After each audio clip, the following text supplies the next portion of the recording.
There are also those who've criticized our decision to end parts of Constellation as one that will hinder space exploration below low Earth orbit.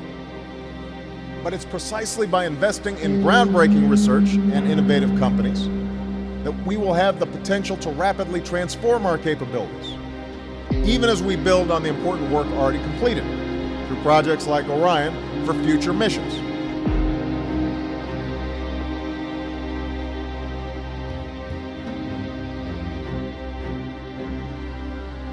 And unlike the previous program, we are setting a course with specific and achievable milestones.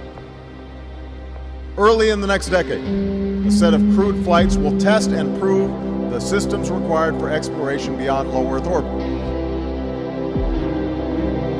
The systems required for exploration beyond low Earth orbit. Water, how do you recycle the oxygen? It's the main crucible test bed where we've been trying to grind out all the lessons that will eventually let us go to the moon, that will eventually let us go to the moon. Astronauts to the moon.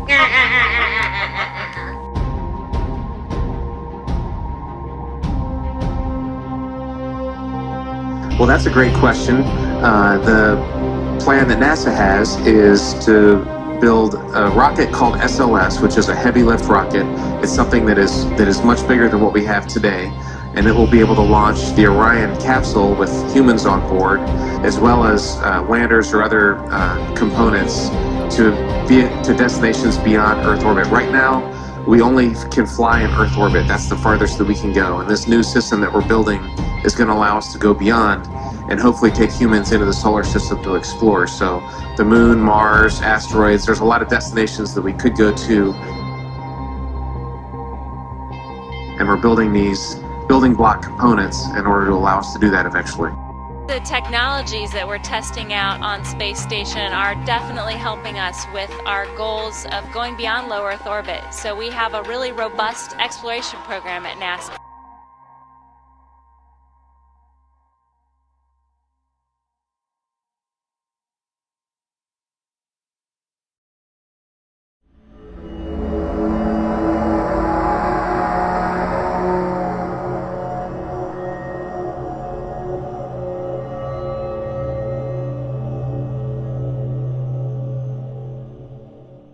I'm not going to tell you the title of the sermon yet. What I want to do is I want to ask you a few questions. It's not going to be unorthodox, it's just going to be questions.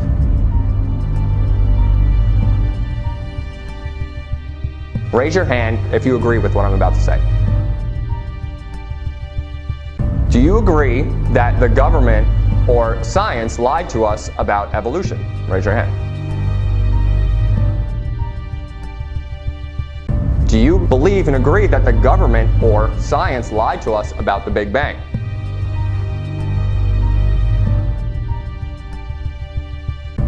Do you believe and do you agree that the government lied about our Earth? What I'm going to preach to you is that the Earth is actually flat and you've been lied to your whole life.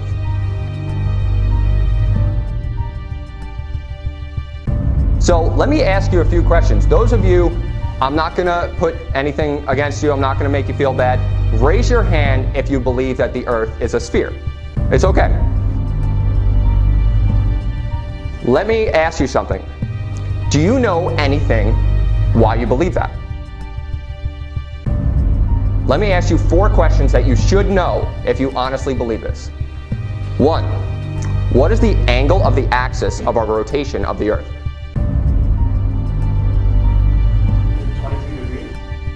About 23.5, correct. How fast does the Earth spin around the sun, according to science? Raise your hand if you know the answer.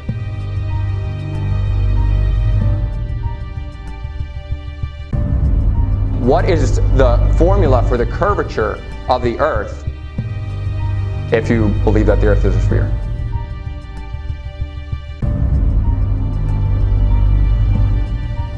Nobody? Okay, so what the formula is it's 8 inches per mile squared.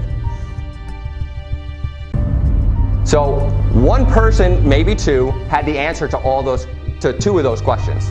But you guys believe in something, right? You guys believe in this thing, right? But do you honestly, from your heart know anything about it? Or do you believe it because you've been taught it since you were a child? In the same way we're taught evolution from childhood, everybody in this room raised their hand. They told me they do not believe in the Big Bang. You know you have to believe in the Big Bang to believe that the Earth is a sphere? You don't get to pick. The reason I say that is because the Earth is spinning around the sun, according to the science, because of the sun's gravity. The sun is traveling through our galaxy at 515,000 miles per hour. Why is it doing that? Because of the Big Bang. And our galaxy is continuing to travel even faster than that into nothing. Obviously, the galaxy is traveling through the universe, but the universe is expanding into nothing. That's what science tells you. So you have to believe in the Big Bang to believe that the Earth is a sphere. You don't get to pick. And people that try and make this distinction, no, the Earth is a sphere, and it's circling around the sun, and our galaxy is moving at 515,000 miles per hour, and there's billions of other planets, and there's billions of other stars, but the Big Bang isn't true, and evolution isn't true. You don't get to say that. It's the unholy trinity. You have to believe in 3, or you don't get to believe in any of them.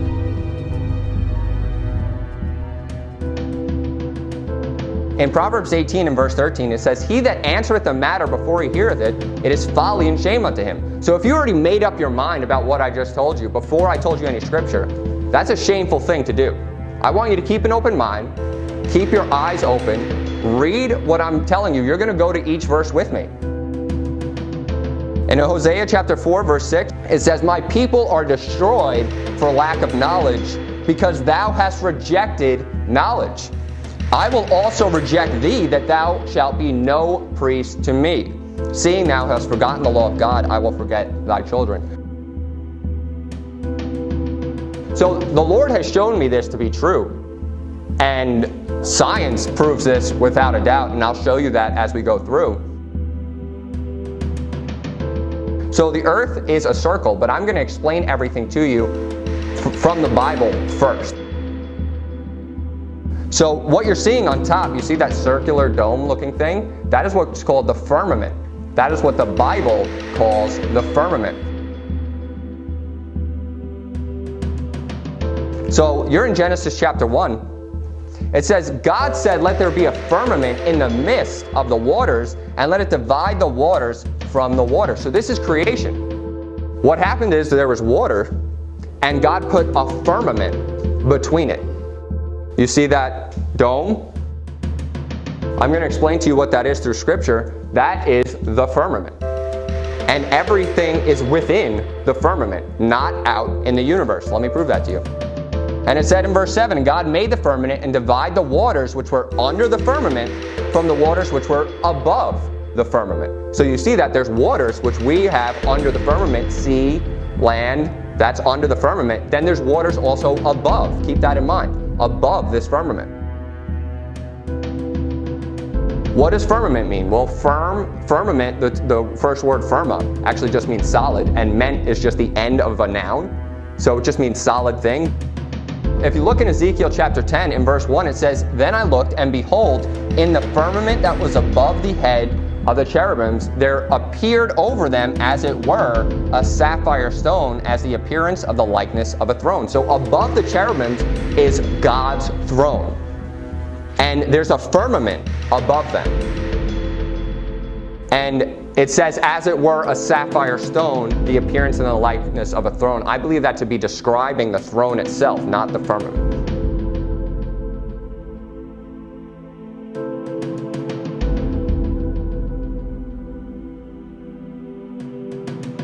There's a firmament above the head of the cherubims where God's throne is. Where God's throne is, it's describing a firmament under him. You see that? The firmament is under it. So I'm going to show you what a firmament actually is. Revelation chapter 4, look in verse 6. "And before the throne there was a sea of glass, like unto crystal. And in the midst of the throne, round about the throne, were 4 beasts full of eyes before and behind." So what is the firmament? It's a sea of glass. It is described by the Bible. The word itself actually does mean solid thing, But according to God's word, it's a sea of glass. And that actually makes sense when you look at Genesis chapter 1. You need something that is hard to divide water from water. So I'm telling you that the firmament is what divides the waters from the waters, and it is essentially like a circular disc, is what the earth is, with a dome on top of it. And this dome is glass. Maybe not what we think of as glass, but God created a solid thing. Job 37, verse 18. It says, "Hast thou with him spread out the sky, which is strong and as molten looking glass." So the firmament is glass. It's as molten looking glass. The firmament was under the throne, that sea of glass, and it is also what divides the waters from the waters.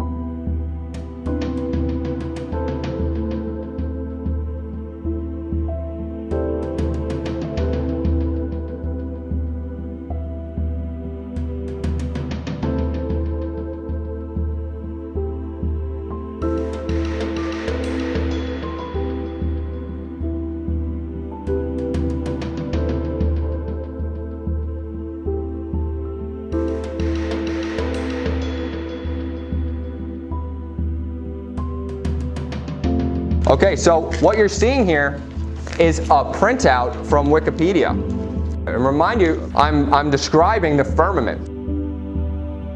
There's something called Operation Dominic, and if you look at the right, you see that explosion at the right there? That explosion on the right, it says Dominic Chama. I want you to keep an eye on that. You see that? So what happened is, if you look at the last sentence in the first paragraph, it says, "The Thor missile was used to lift warheads into near space to conduct high-altitude nuclear explosion tests. These shots were collectively called Operation Fishbowl." So what happened was the government, when they started making missiles that were powerful enough that they thought they could break through the sea of glass, they, during the Cold War, used the Cold War as a tactic for exploding high-altitude missiles to try and break through what they already knew was the dome on the earth. And I'm going to prove all this to you that the government has always known that the earth is flat. It lies to us through TV, through the media, through movies. It makes you believe the world is a spinning ball hurtling through space like a marble. They even called it Operation Fishbowl. Does that not make you feel any more like you're in a flat earth with a bowl on top? They called it Operation Fishbowl, and it was to shoot missiles into space because they thought they had the power to finally break through the firmament. And actually what happens, if you read the rest of the article, these missiles would hit up at a certain altitude, and then light would shine all the way to the other hemisphere. And the reason that was is because they were hitting that glass, and the glass was reflecting it all the way across the sky. It's not some globe earth where they're just trying. Why would they just shoot a missile in the air to see how high it can blow up? Like, are they just playing with rubber bands? Like, they're doing it for a reason, and they called it Operation Fishbowl for a reason.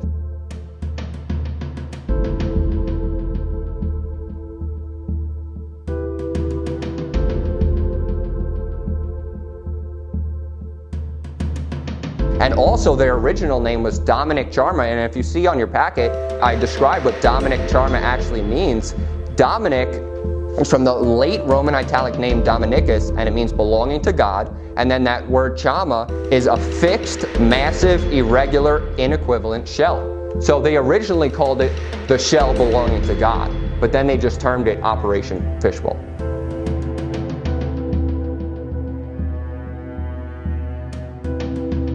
Genesis 7, look in verse 11.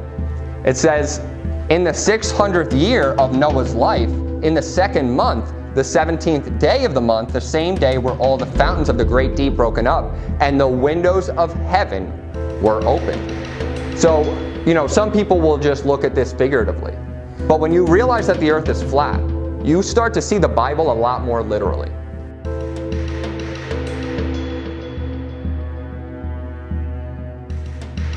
everything starts to be more literal. Stars falling to the earth, the sun and the moon being within the firmament will make a lot more sense when we start going over how the sun and the moon circulate the earth, not the other way around. We do not circle the sun. That is false. That's a false teaching. So what's happening here is when he's opening the windows of heaven, remember we said the firmament was dividing the waters from the waters. So when he's opening the windows of heaven, what is coming down? The waters that he had divided. That's how he's able to flood the entire earth. How do you flood a ball earth that's spinning like a tennis ball? Have you ever seen a wet tennis ball and you throw it and all of the water comes off of it as it's spinning? Well, they say the reason that the water doesn't leave the earth is because of gravity. But if gravity is strong enough to hold in trillions of tons of water to the earth, but a balloon can fly, a bird can leave the earth at any point, you don't have to feel like you're being pulled down at every second, but trillions of tons of water are held to the earth. Does that make any sense? What actually is happening is it's called density. So anything that is more dense than air will sink in air. Anything that's more dense in water will sink in water. Why is gravity stopping you from, let's say, you know how Isaac Newton, got hit on the head with an apple? That was because the apple was more dense than the air. And he got hit. If he was in water, that apple would have stopped right on the water. Why is the apple not going through the water if it's gravity pulling it down to the center? Because it's not more dense than the water. It's just a simple matter of density. They try and make gravity seem like the all-encompassing thing. And that's why they say because of gravity, we can have multiple universes. Because of gravity, we can have all these things happening. Why is it that there's no observable form of gravity on Earth? There is no object massive enough to have other objects come cling to it in the way that the sun does. They say that the sun is so heavy that the earth and the moon and all the planets circle around it. But if that is the case, why is that not observable anywhere on the planet? You cannot see that case anywhere. And if the gravity of the moon is strong enough to bring the tides in and out, why would that ever happen if the moon has less mass than the earth? Shouldn't the thing that has more mass be bringing the gravity to it? Not the thing that has less mass bringing the gravity towards its way? It doesn't make any sense. Their logic doesn't make any sense. And the pictures that you see of space, the pictures that you see of all these planets and all these galaxies, NASA has admitted that they're all fake. They're CGI. And they say they have to be CGI because they want you to believe a lie. And let me just tell you, satellites have got to be the stupidest thing. Have you ever seen a satellite? Doesn't it just look like R2-D2? Like they're messing with you. They're messing with you. They say the satellites spin around the Earth in the thermosphere. The thermosphere is 2,500 degrees Celsius according to their science. And the satellites are made of titanium. It burns at 1,600 degrees. It melts. They lie to you. They just mess with your mind. They say it's made of gold. Gold has an even lower melting point, 1,200 degrees. It's like embarrassing, some of the things that they're willing to do. And I'm going to show you some pictures from NASA of how they just completely and blatantly lie to our face. But they make you to believe that anybody that tells you differently is a crazy person.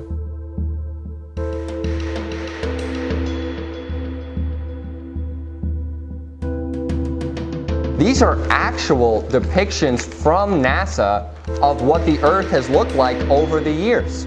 These are literally from NASA, released to the public.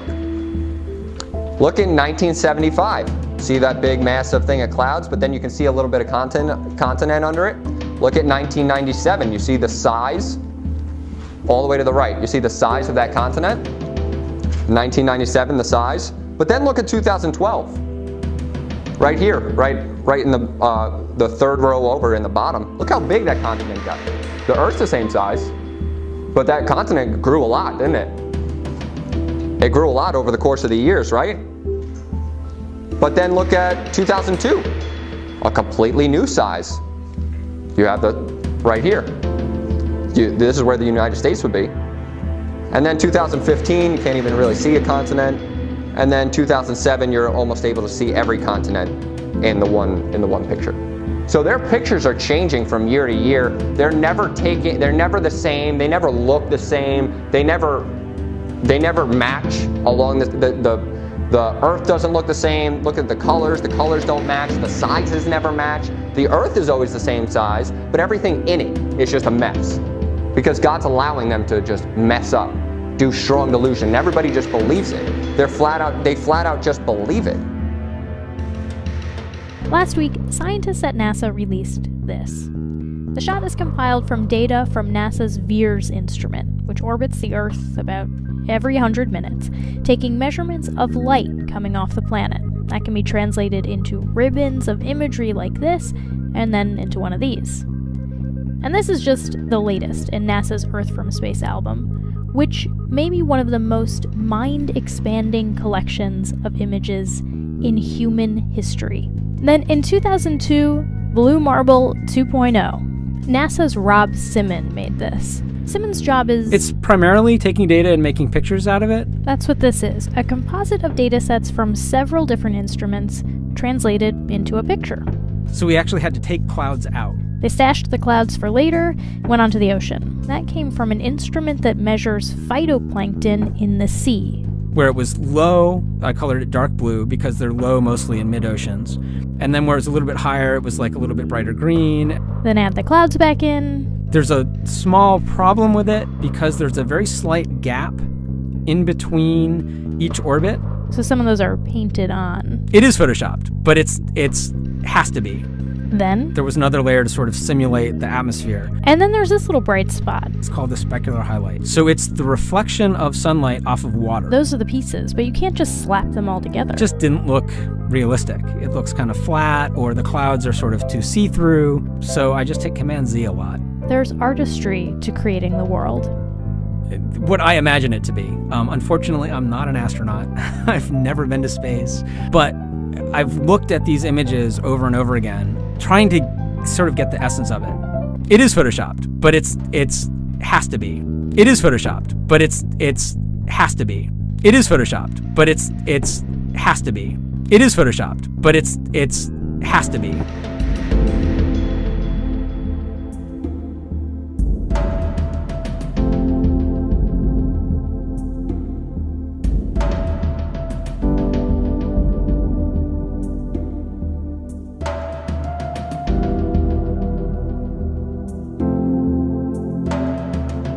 Many lines of evidence to show that Earth is round, including Apollo photos of the round Earth. And of course, we've taken all these amazing pictures from space. They're so beautiful, all those pictures of the Earth.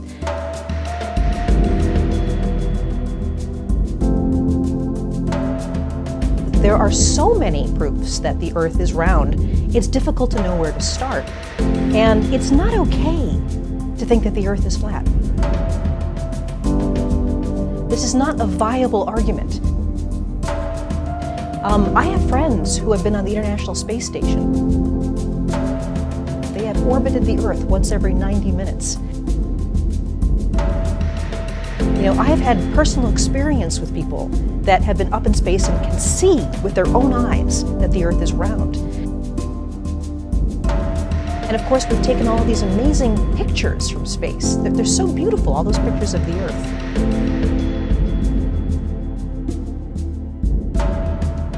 It is photoshopped, but it's has to be. It is photoshopped, but it's has to be. It is photoshopped, but it's has to be. It is photoshopped, but it's has to be. Remember, we're talking about the earth and the water and how the firmament is dividing the water from the water. Look in 2 Peter chapter 3, verse 5. For this they willingly are ignorant of, that by the word of God the heavens were of old, and the earth standing out of the water and in the water.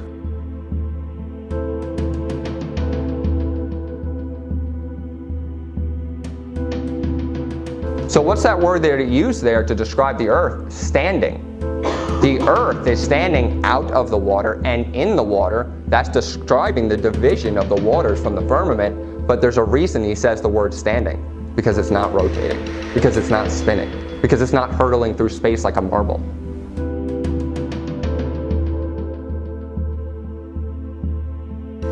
In Genesis chapter 1, verse 8, it says, God called the firmament heaven, and the evening and the morning were the second day. So God is calling the firmament heaven. So that means the things below the firmament, he'll also term heaven, and the things above the firmament, he'll term heaven. And that's why if you've ever heard of Paul ascending to the third heaven, who's read that?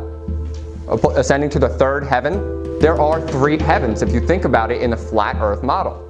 So you have the heaven below the firmament, the heaven above the firmament where the waters are and actual heaven is, and then there's a third heaven where God sits, because remember there's a firmament dividing God's throne from the angels below him, right? Because we went over that earlier. So that's the third heaven, but if you believe in the globe earth theory, there's four heavens. Because mind you, you have the earth, then space, they term the second heaven, and then the third heaven would be the area below God's throne, and then the fourth heaven would be where God sits, because they always forget that there's a firmament dividing God's throne from under heaven. Let me prove that to you. Go to 2 Corinthians chapter 2 in verse 12. It says in verse 2, I knew a man in Christ above 14 years ago, whether in the body I cannot tell, or whether out of the body I cannot tell. God knoweth. Such a one caught up to the third heaven. And I knew such a man, whether in the body or out of the body I cannot tell. God knoweth. How that he was caught up into paradise and heard unspeakable words, which is not lawful for a man to utter. So he's caught up into paradise, and he's caught up into the third heaven, hearing unspeakable words. I believe those words were from God. I believe that he was hearing these words from the Lord. Ezekiel chapter 1, I'm going to show you that there are three heavens. The heaven that we visibly see, which is the stars, the moon, the sun, all within the firmament. The heaven above the firmament, which has the waters and where the angels are, according to Scripture. And then the heaven above that, which is where God's throne is, the third heaven.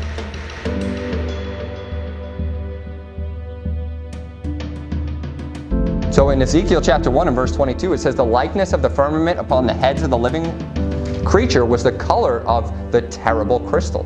So what's that firmament describing? Again, it's the terrible crystal, that glass that we were talking about. Stretched over their heads above, and above the firmament that was over their heads was the likeness of a throne, as the appearance of a sapphire stone. So that, remember, we were talking about the throne being a sapphire stone and the firmament below it being that glass. So you got the crystal, then the sapphire stone, that's that third heaven.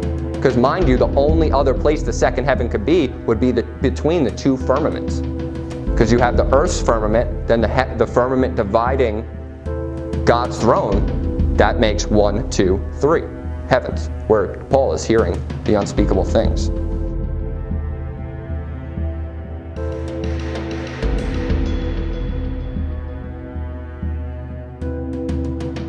In Psalm chapter 19, in verse 1, it says, the heavens declare the glory of God, and the firmament showeth his handiwork.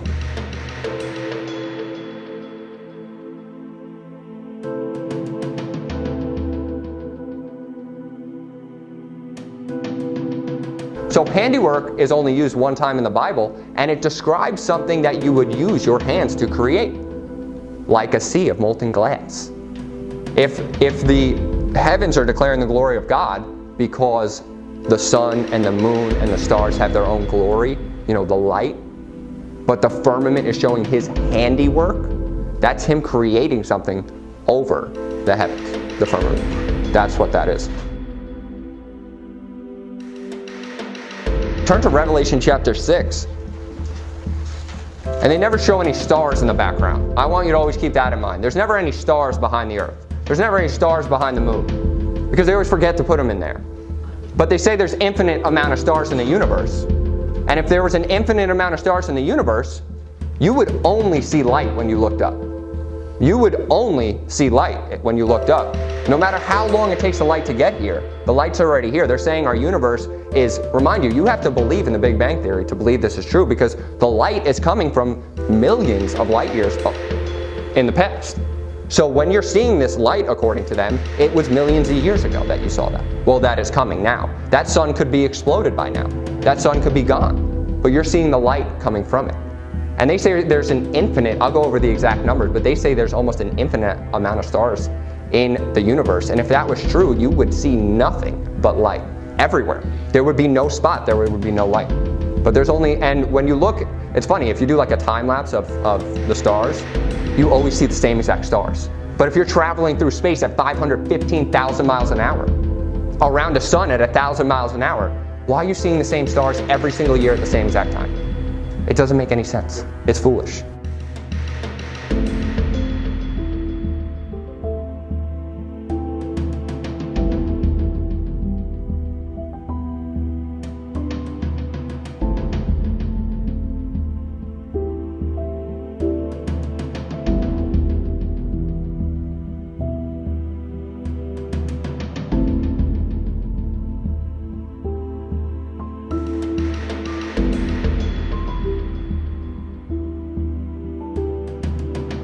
So in Revelation chapter 6, look in verse 14, it says, "And the heaven departed as a scroll, when it is rolled together, and every mountain and island were moved out of their places. And the kings of the earth, and the great men, and the rich men, and the chief captains, and the mighty men, and every bondman, and every free man, hid themselves in the dens and in the rocks of the mountains, and said unto the mountains and rocks, Fall on us, and hide us from the face of him that sitteth on the throne, and from the wrath of the Lamb." So what did it just say departed as a scroll when rolled together? The heavens. Remember, the heavens are the firmament. So once the firmament is departed as a scroll rolled together, not, the spinning ball earth where it doesn't matter where it departs, only half the earth is going to see him. But when those heavens depart as a scroll, every eye sees him. Every bondman, every free man sees him, and they see his throne. So that means both firmaments were rolled apart. Because remember, there's still a firmament under his throne. So the heavens departed as a scroll as it is rolled together. The firmament opens. And obviously when the firmament opens and the other firmament opens, you can see God because he's right above you. He's not like some weird generation away. He's not in some multi-universe. Why would God create a tiny little earth and make you one of a billion?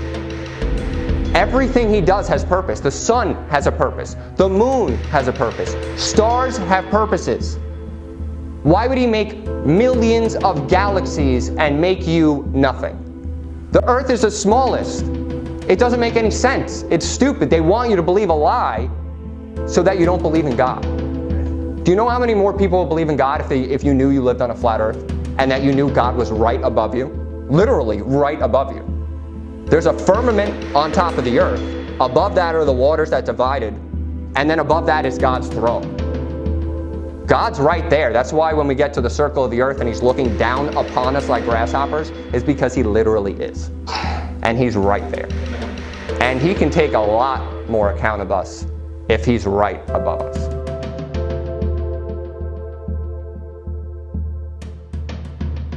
Revelation chapter 1, behold, in verse 7, he cometh with clouds, and every eye shall see him.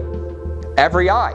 And they also which pierced him, and all the kindred of the earth, shall wail because of him, even so. Amen. Some people say, oh, every eye's going to see him because we all have TV. No, there's plenty of hoarders out in nowhere's land that have no TV, no anything. Every eye will see him. On a ball earth, if he's coming with the clouds, he better time that correctly because that earth is spinning real quick.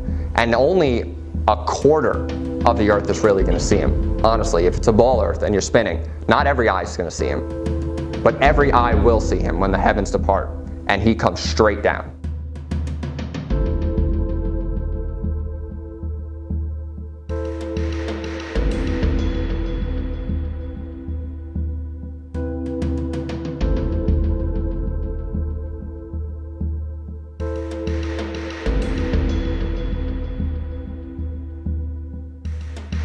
So in Daniel chapter 4, it's talking about a tree, and it says, the tree grew and was strong, and the height thereof reached unto heaven. So the height is reaching above the clouds unto heaven. It's going very high up. And then it says, and the sight thereof to the end of all the earth. So we'll go over the fact that the earth actually does have ends.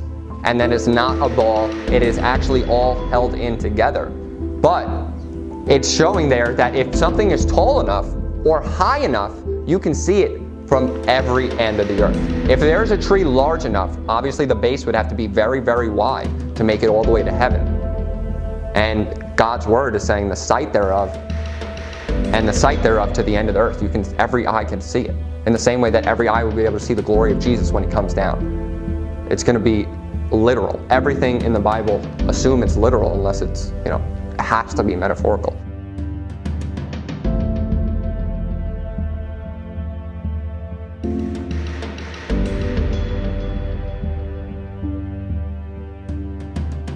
And it says in Matthew 4, verse 8, again the devil taketh him up to an exceeding high mountain, and showeth him all the kingdoms of the world and the glory of them. So some people say, well, obviously it's a miracle because, you can't see all the kingdoms of the earth.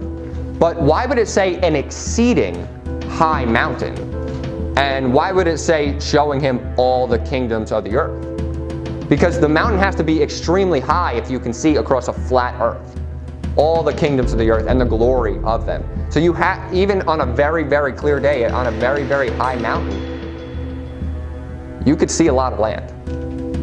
You could see all the kingdoms at that time. And I believe there's a reason it says an exceeding high mountain. It would have just said he just took him up and he saw everything. There's a reason he brought him to an exceeding high mountain to show him all the kingdoms of the earth.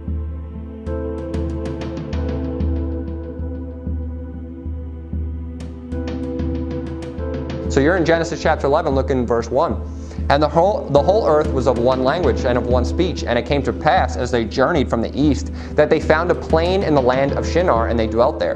And they said one to another, go to, let us make brick and burn them thoroughly. And they had brick for stone, and slime they had for mortar. And they said, go to, let us build us a city, and a tower whose top may reach unto heaven. And let us make a name, lest we be scattered abroad upon the face of the whole earth. We'll get into the face of the earth, and how that actually means a literal face of the earth, and how God only uses the word face describing flat surfaces. But face of the earth, and it says in verse 6, the Lord came down to see the city and the tower which the children of men builded. And the Lord said, behold, the people are one, and they have all of one language, and this they begin to do, and now nothing will be restrained from them, which they have imagined to do. So if this was a foolish task, if this was something stupid, and if this was unaccomplishable on a spinning ball earth, then God wouldn't have came down. God wouldn't have made it a problem. And some people will say, people in the Old Testament always believed that the earth was a sphere. They say that to make their theory seem more clear. But if they think the earth is a sphere, why would they try and build a tower unto heaven? Where are they trying to go? What are they trying to do? They want to go unto heaven, and they said that whose top may reach unto heaven, and let us make us a name, lest we be scattered. So they knew that they could build up. They knew that something was above them. And they knew, because pretty much everybody knew until the 1600s, until the last 500 years or so, that the earth was flat. It's just more recently where they could easily plague us from the newspapers, from movies and TVs, that everybody just believes a lie from birth. What's the first thing you've seen when you walk into any school, anything, anywhere, even churches today? A big globe.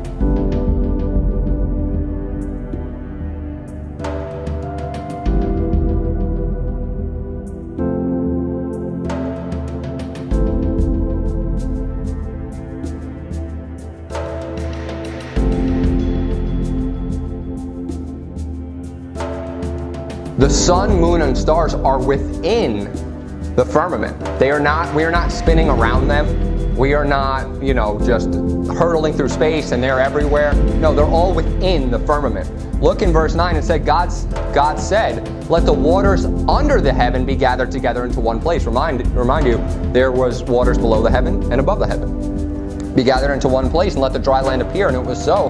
And God called the dry land earth. And then the gathering together of the waters called he seas, and God saw that it was good. And God said, let there be lights in the firmament of the heaven to divide the day from the night, and let them be for signs and for seasons and for days and for years.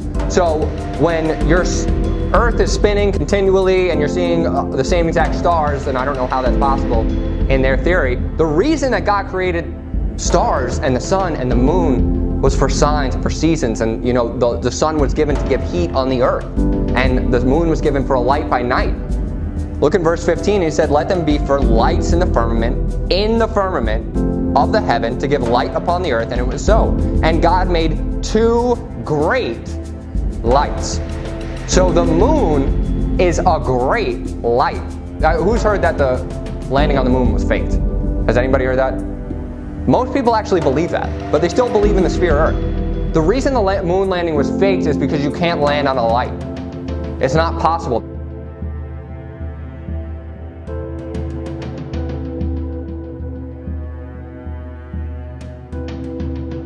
See the blue sky, and then you see the moon?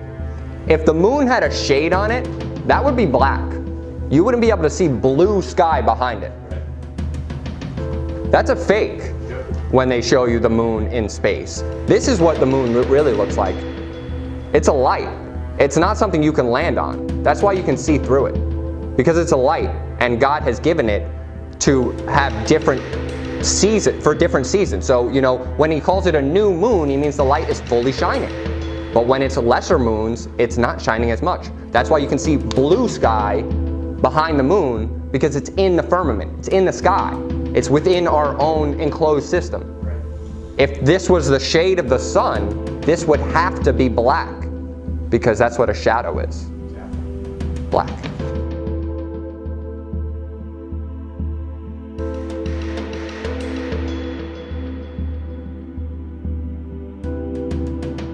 So you're in Genesis chapter 1, it says he created 2 great lights. The greater light, the sun, to rule the day. The lesser light to rule the night. He made the stars also. And God set them in the firmament. I don't know how many times he can say it, but he said it at least 3 times so far. In the firmament of the heaven to give light upon the earth. So reasons for the sun and the moon to give light upon the earth. And in verse 18 it says, to rule over the day and over the night, and to divide the light from the darkness. And God saw that it was good. Turn to Mark chapter 13. I'm going to prove to you without a shadow of a doubt that the moon is a light and not a terrestrial plane that you can land on. Because mind you, when it was land, God called it earth. He would have said a light and an earth. Because when it was land, he called it earth. But he's calling it a light. Look in Mark chapter 13 and verse 24. And it says, in those days, after the tribulation, the sun shall be darkened, and the moon shall not give her light. The moon's own light. If the moon was giving the light from the sun, it would be the sun's light. It's her own light.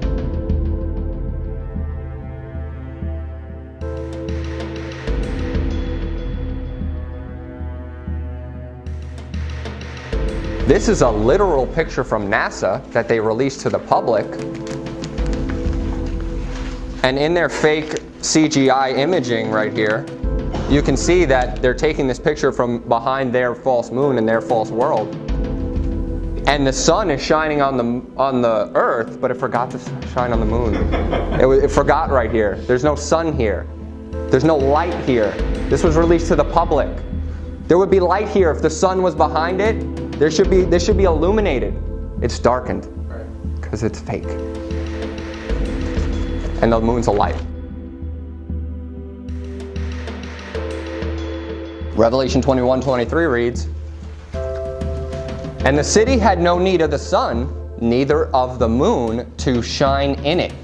For the glory of God did lighten it, and the Lamb is the light thereof. So why would it mention the moon as a light if it wasn't giving it off its own light? You wouldn't need that extra wording there. It doesn't make sense.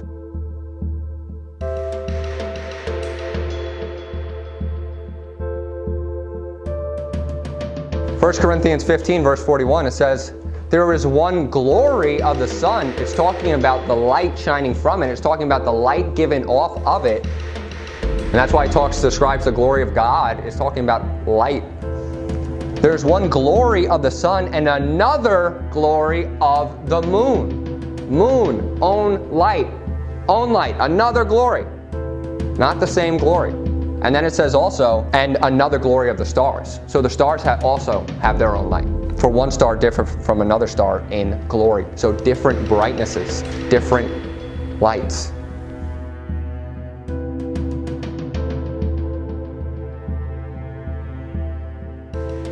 And mind you, if the moon is a light and not a plane, everything you've ever been told is a lie.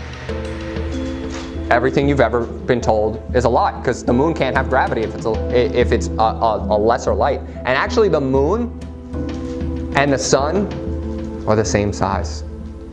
Why would they look the same exact size and be exactly the perfect distance away from each other to look the exact same size? If the sun is billions of times bigger than the Earth, or however many times bigger, and it would have to be the perfect distance away, and the moon would have to be the perfect distance away for them to be the same exact size. It doesn't make sense. They're the same size. One's just a light for night and the other's a light for day. They're in the firmament.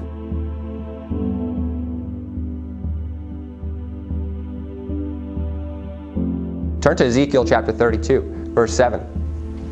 Verse 7 says, "When I shall put thee out, I will cover the heaven and make the stars thereof dark, and I will cover the sun with a cloud, and the moon shall not give her light.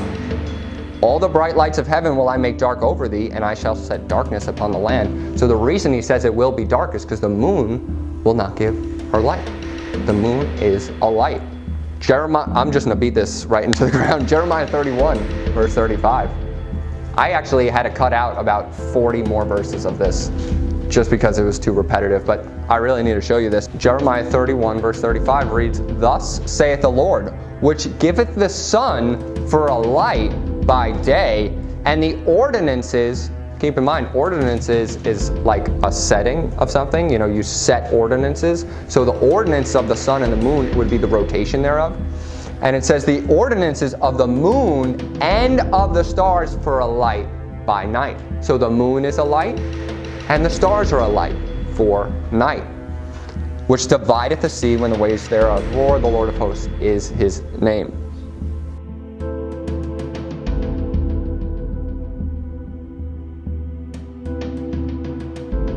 Isaiah chapter 13 and verse 10, it reads, "For the stars of heaven and the constellations thereof shall not give their light.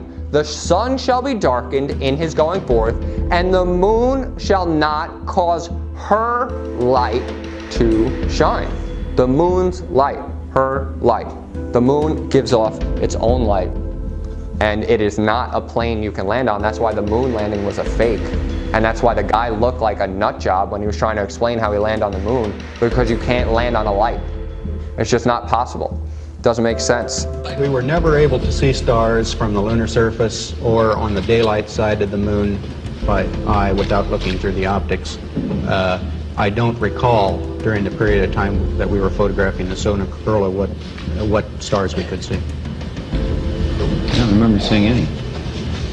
I don't remember seeing any. I don't remember seeing any.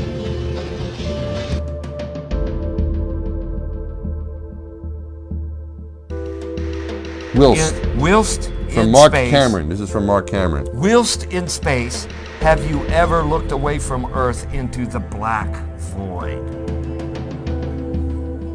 Yeah. All because the you can time. see. Yeah, Because you can see the stars. Oh yeah. And pretty much all the time you can see the stars.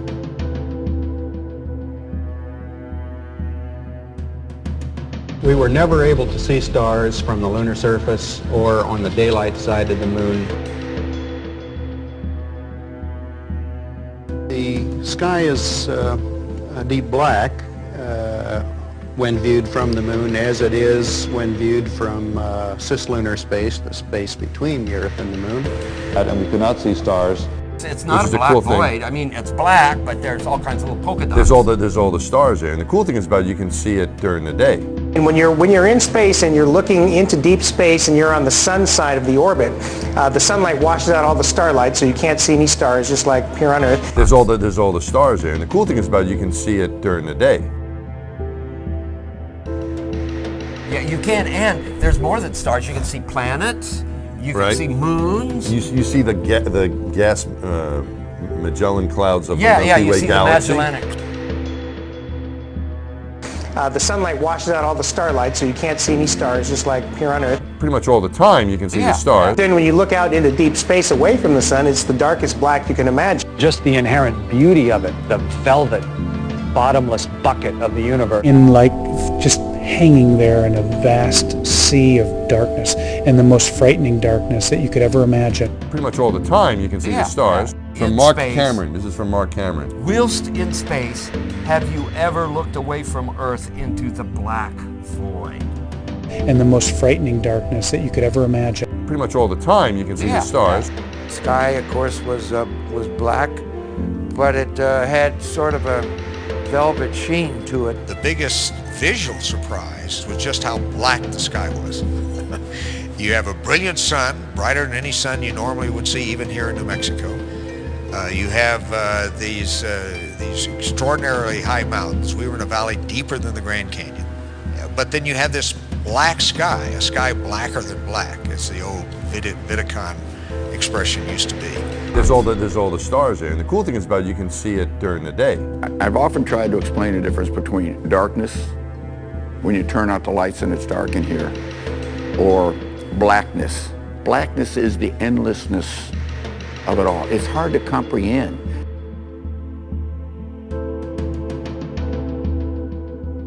Pretty much all the time you can see the stars. I'd go to the moon in a nanosecond. The problem is we don't have the technology to do that anymore. We used to, but we destroyed that technology, and it's a painful process to build it back again. But going to Mars should be one of the next series of steps that humans do. The first step should be going back to the moon for a number of technical reasons and exploration reasons, and then after that, Mars, maybe high orbit in Venus atmosphere, maybe going to Europa. There's all kinds of targets to go to, places of interest in our solar system. The only limit to human future is in our own imaginations. The only limit to human future is in our own imagination.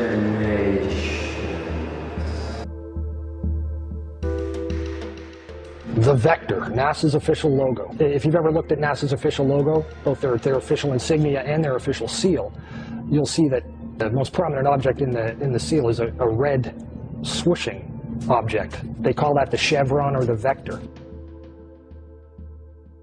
If you ask NASA's Public Affairs Office, this symbology is featured so heavily in their insignia and seal, they'll give you what really amounts to the standard facile cover story for the unilluminated. They'll tell you that that is a representation of a hypersonic wing design from the 1950s, which was the time the logo was created. Not exactly the case. Someone might want to ask the Russian Federal Space Agency, Roscosmos, that was formed in 1992, why they chose that same logo.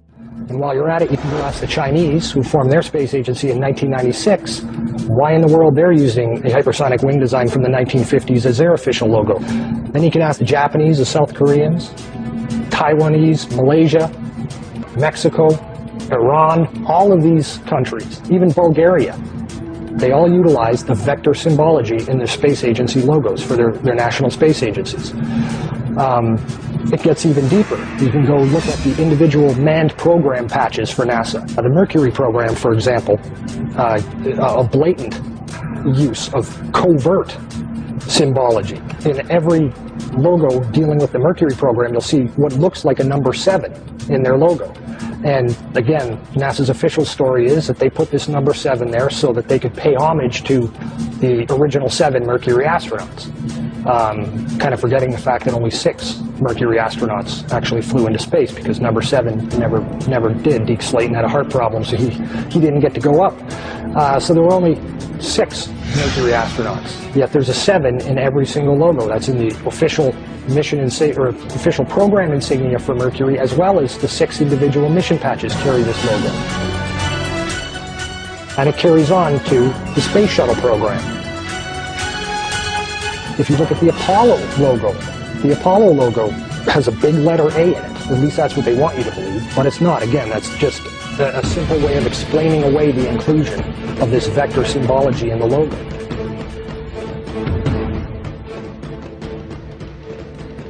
If you go to the Space Shuttle program, the original Space Shuttle STS program patch is a triangular patch that, again, hides the use of the chevronic vector symbology. And that also goes for many of the STS-specific mission patches. Every single one of the International Space Station expedition patches carry the vector symbology. The Russian Mir space station used the vector symbology. That was their official logo. You can even go deeper and look at military-industrial complex companies. Look at the logo on a company like Lockheed Martin, 2 vectors.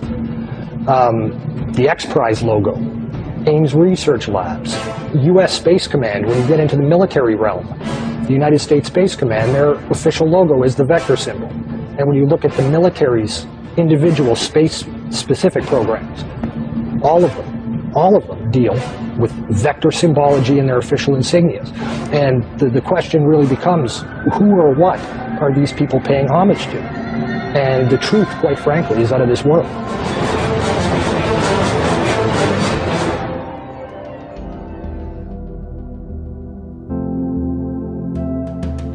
Genesis chapter 2 verse 1 reads, "Thus the heavens and the earth were finished, and all the host of them." So all the hosts of them, if you believe in the globe model, would include the universe.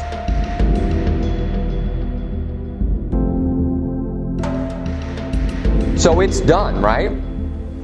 But if you believe the earth is a globe spinning through space, it's not done. You have to believe that the universe is ever expanding. That's why it's spinning through space. That's why our galaxy is constantly, according to science, traveling through space, because it's expanding into nothing. But God says we're finished. Everything's finished. Everything's done. There's no more creating happening. There's no more expanse happening. It's done. The heavens and the earth are finished, and it's an enclosed system. And it's all right here.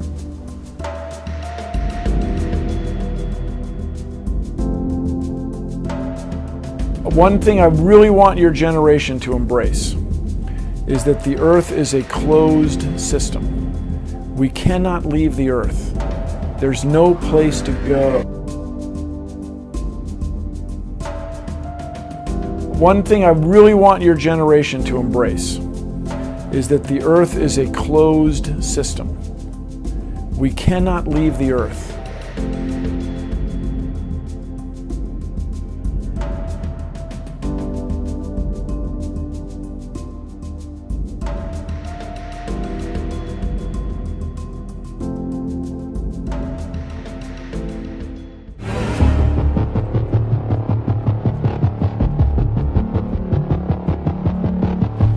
Orion is getting ready to launch.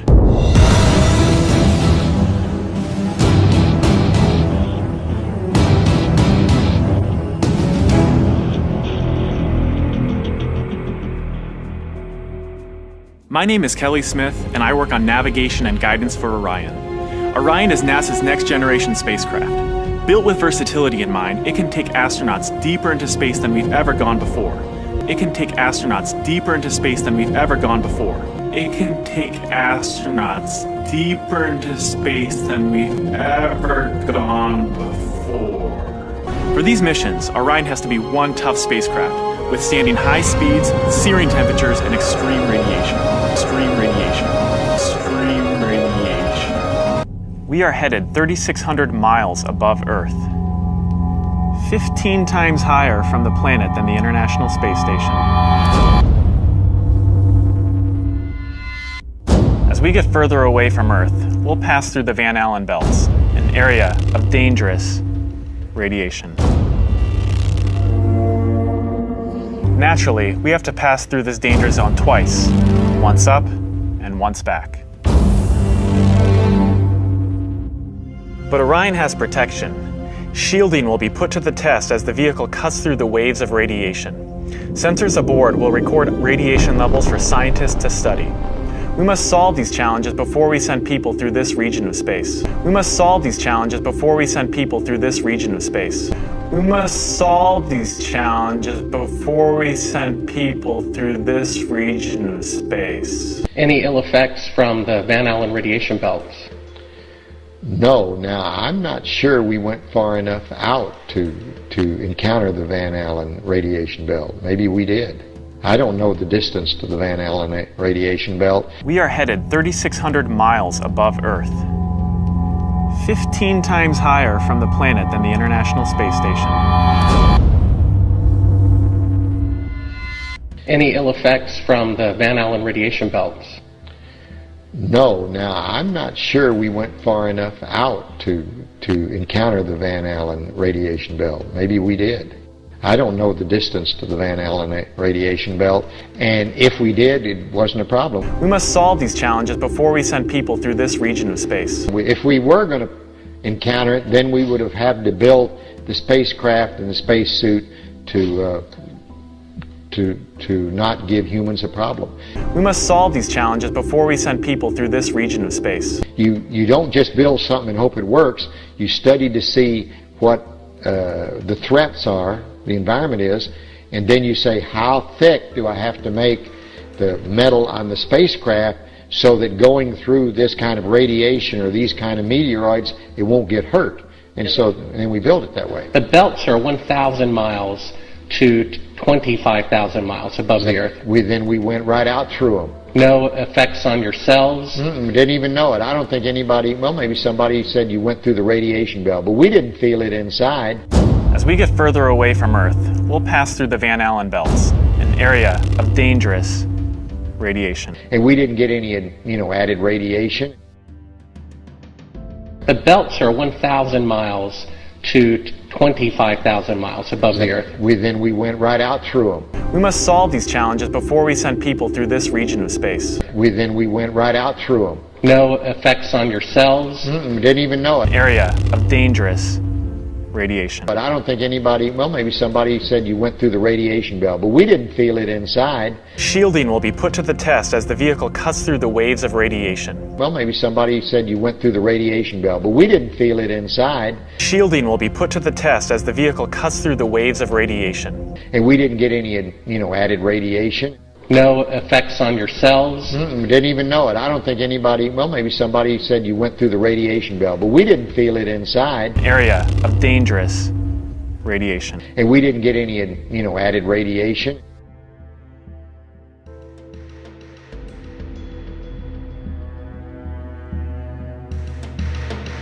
Science will also tell you that they know the radius of the Earth, right? Because you need to know the radius to calculate the curvature. So they know the radius of the Earth. They know how wide the Earth is in their sphere model. Turn to Job chapter 38. I'm going to prove to you that you can't find out the radius of the Earth because it's a flat Earth. And God says you can't find it out, and I believe him. Job 38, verse 4. It says, "Where wast thou when I laid the foundations of the earth? Declare if thou hast understanding. Who laid the measures thereof, if thou knowest? Or who hath stretched the line upon it? Hast thou perceived the breadth of the earth? Declare if thou knowest it all." So God is saying you can't find out the radius of the earth. You won't find out the radius of the earth because we're not trying to measure a radius. Mind you, it's not a sphere. And I'm sure maybe we could measure from endpoint to endpoint, but they're not going to let us do that because, they all are pushing this globe theory, but that's still not the radius up and down. We'll never find that out. We'll never know that. And it says, who has stretched a line upon it? I'll go into that more, but a line is a unit of measurement or a way of measuring a straight, flat, fixed plane. You don't use a line. I'll prove that to you from the Bible, that you don't use a line to measure something that's curved. You don't use a line to measure something that is curved. It says in 1 Timothy chapter 6, verse 20, Timothy, keep that which is committed to thy trust, avoid profane and vain babblings and oppositions of science, falsely so called. So if science is going against Scripture, we need to go against science.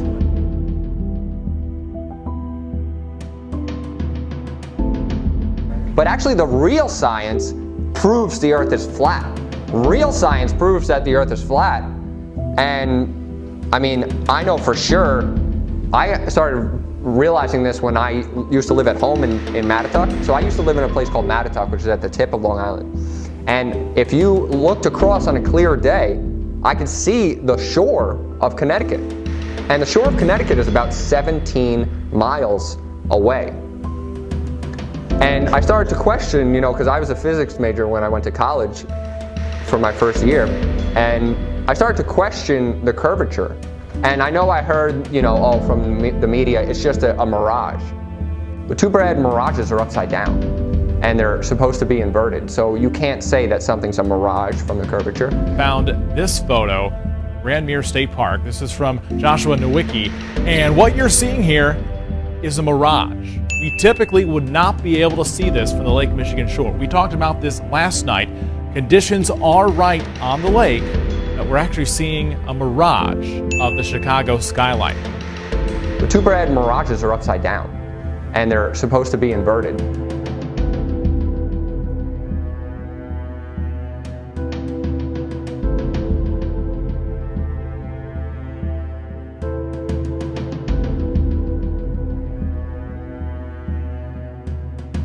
Very interesting here. Here's what's happening. This is a good example of a superior mirage. So Joshua was on the Lake Michigan shore. He was looking towards the west, and Chicago's beyond the horizon. Should not be able to see it. However, with the right conditions, we have an inversion.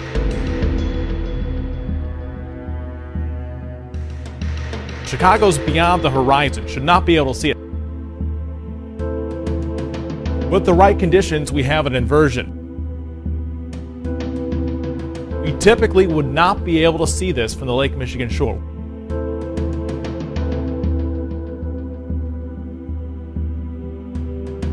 What you're seeing here is a mirage.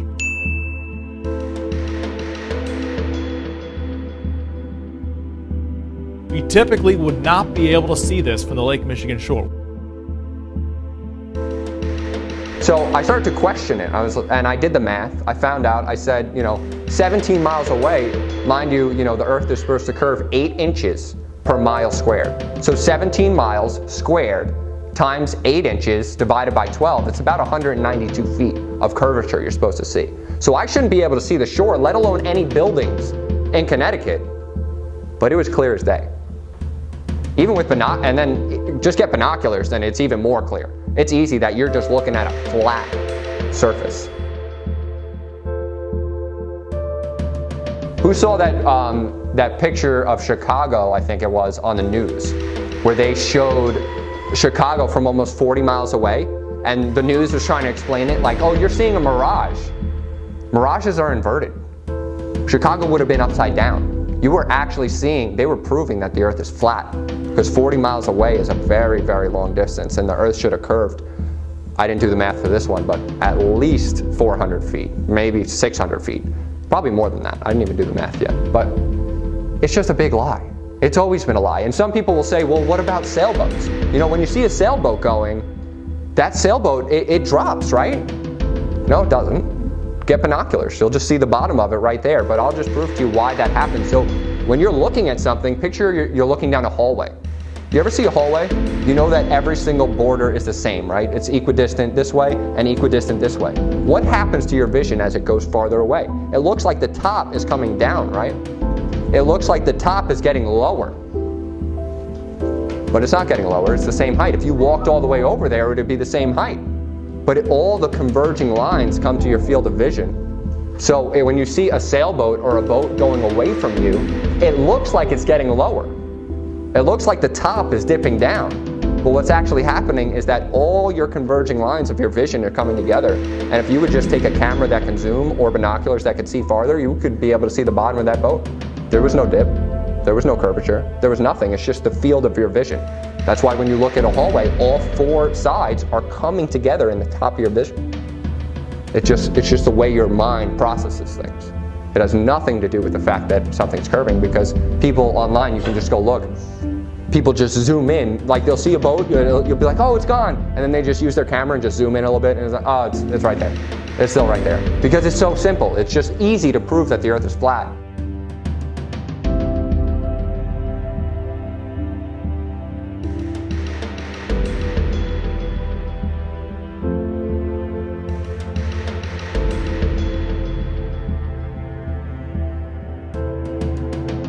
You're in Isaiah chapter 44, look in verse 13. It says, the carpenter stretcheth out his rule, he marketh it out with a line, he fitteth it with planes. So remember we were talking about a line, how to measure with a line.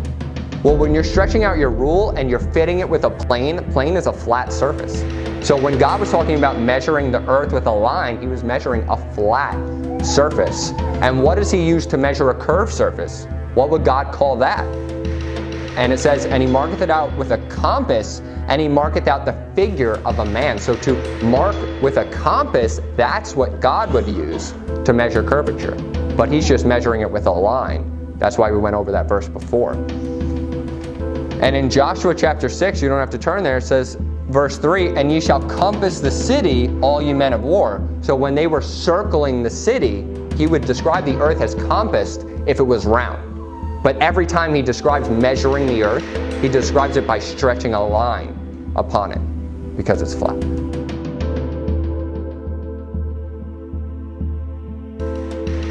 Jeremiah chapter 31 verse 37 says, thus saith the Lord, if the heaven above can be measured, and the foundations of the earth stretched out beneath, I will also cast out all of the seed of Israel. So the science saying, I know the radius of the earth, God is saying you can't measure that. God is telling you you can never measure how high heaven is. You will never be able to figure that out. But science tells us we can, because they're lying. If God says we can't measure it, then we can't. And it says in Proverbs 25:3, the heaven for height, the earth for depth, and the heart of kings is unsearchable. So you'll never know how far the firmament is up, and you'll never know how deep hell is below us. Because you know how everybody says, and the Bible teaches that hell is below us. But isn't that such a finite place for hell? You know, you got billions of souls going to hell. And if you believe the earth is a globe, you only got so much space to put all those souls. We got to think of stuff more literally as a church, you know. If there's nothing under us, if it's an enclosed system and hell is beneath, God's got a lot of space to put hell. He's got a lot of space for all those souls.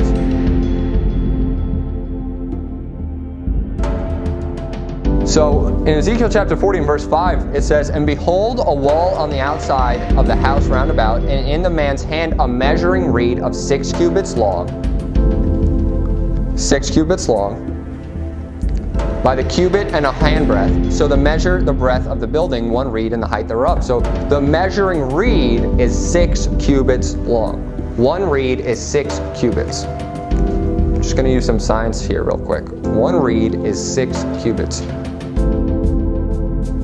Turn to Ezekiel chapter 45, look in verse 1. It says, moreover, when ye shall divide by lot the land for inheritance, ye shall offer an oblation unto the Lord, a holy portion of the land. The length shall be the length of 20,000 reeds. So he's using 25,000 reeds to measure the length of land. But a reed is a straight object. A reed you would use to measure something flat. And 6 cubits is the length of a reed. Times that by 25,000 reeds, that's 225,000 feet, which is 42.6 miles that they're measuring. With the formula for the curvature of the earth would have dropped 1,200 feet by then. You wouldn't use a reed to measure 1,200 feet of curvature. And he didn't account for that in any of his measurements, because you have to account for curvature when you're actually measuring out distances. That's why I can talk to anybody that lays track for trains. They never account for curvature because it doesn't exist. There's no curvature in the earth. They only count for going up and down hills. There's no curvature. There's actually, if you actually do the math, there should be a lot of curvature when you're doing 40 miles, 50 miles, hundreds of miles. You're not buying more track for hundreds of miles when you should be if there's a lot of curvature. But it's just a big lie.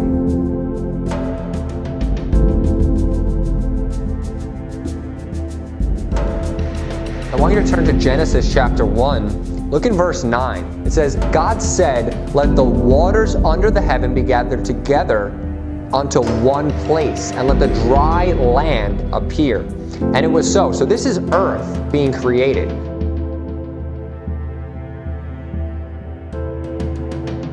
And God called the dry land earth. You see that? It says dry land earth. And the gathering together of the waters called he seas, and God saw that it was good. And God said, let there be lights in the firmament of the heaven to divide the day from the night, and let them be for signs and for seasons. So what was created first? It was the earth. The earth was created first, and then he created the lights, the stars, the sun. And it says, let them be for signs and for seasons and for years, and let them be for lights in the firmament of the heaven to give light upon the earth. And God made two great lights, so he didn't even create the sun and the moon yet. So now he's creating the sun and the moon, the greater light to rule the day, the lesser light to rule the night. And he made the stars also, and God set them in the firmament of the heaven to give light upon the earth and to rule over the day and over the night. And God saw that it was good. So what happened first was on the second day, God created the firmament. And then the third day, God created earth under the firmament, in the firmament. And then the fourth day, God creates the sun and the moon. So what was the earth rotating around before God created it? What was the earth rotating around before God created the sun? It wasn't rotating around anything because he created the earth first. Created the earth, the firmament, and then he put the lights in it. And I just wanted to show you that before we get into the circle of the earth. So you just have a general idea that God created the earth first, and then the sun and the moon. It just wouldn't make sense. Why wouldn't he create the sun first and then the earth and have the earth spin around the sun? It makes more sense that he created the earth first and then the sun spinning around the earth.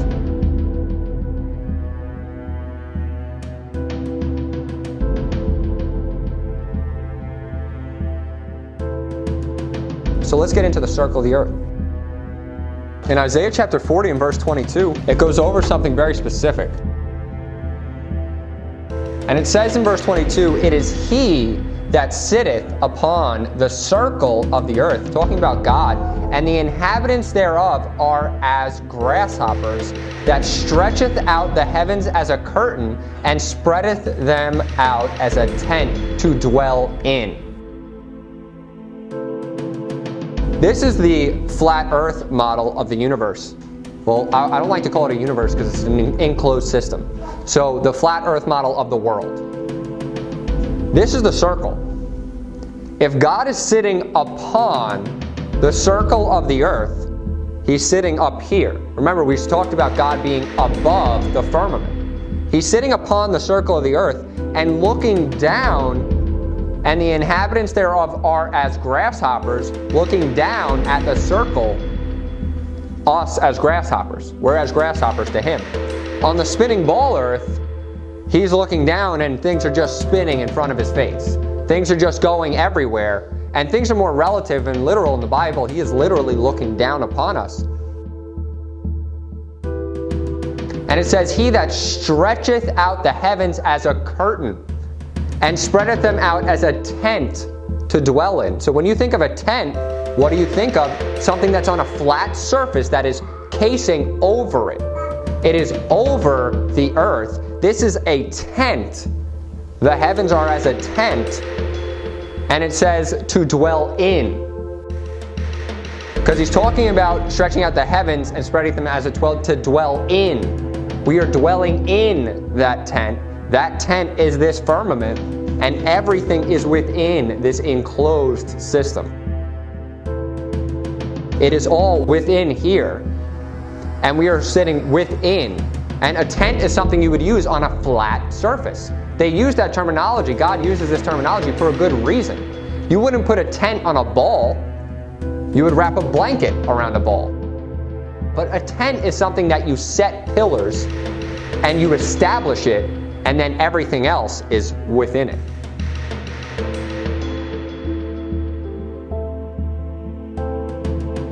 So I just wanted to go over why the earth is a circle, not a sphere, because some people will use that verse that he sitteth upon the circle of the earth, and they'll say, see, that's the word, that's sphere.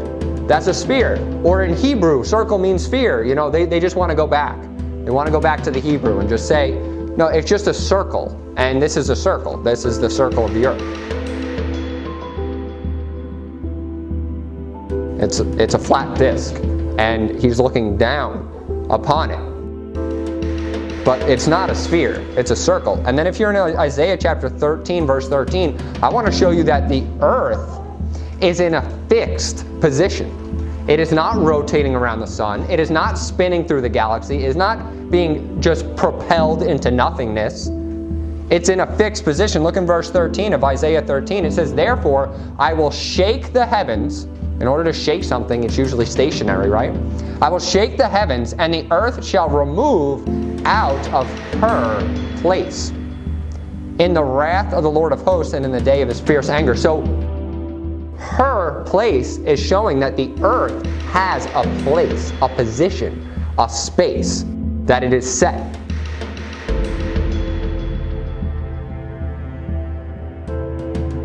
In the rotating earth, where it's just going everywhere and, you know, it's going through space and it's traveling around the sun, which is traveling around the galaxy, there's no fixed place for Earth.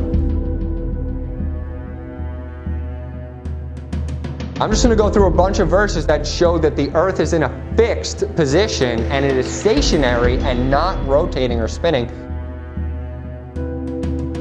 1 Chronicles chapter 16 and verse 30, it says, fear before him all the earth. The world also shall be stable, that it be not moved. So the world is stable, it's established, and it's not going to be moved.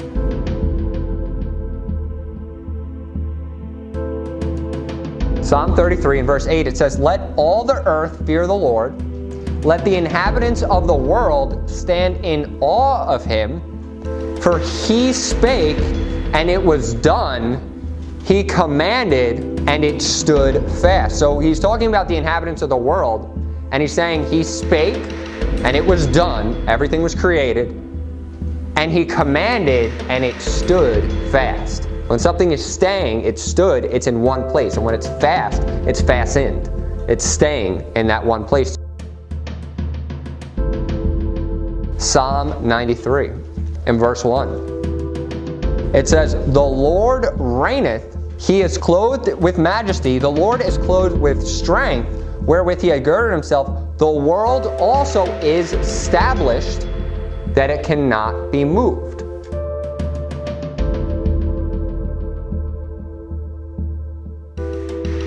So it's describing the strength of the Lord. It's describing that he is clothed with majesty and clothed with strength, which wherewith he had girded himself. And he's talking about something the Lord created, the world, also established, and it cannot be moved. It's in one fixed place. It's not rotating or spinning.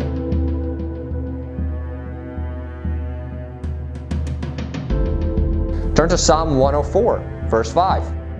Verse 5 reads, who laid the foundation of the earth, that it should not be removed forever.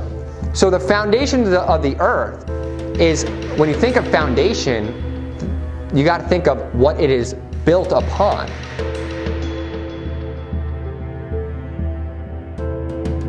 When you're talking about the foundation of the earth, the place and where it is standing, that it should not be removed forever, because it's immovable and it cannot be removed.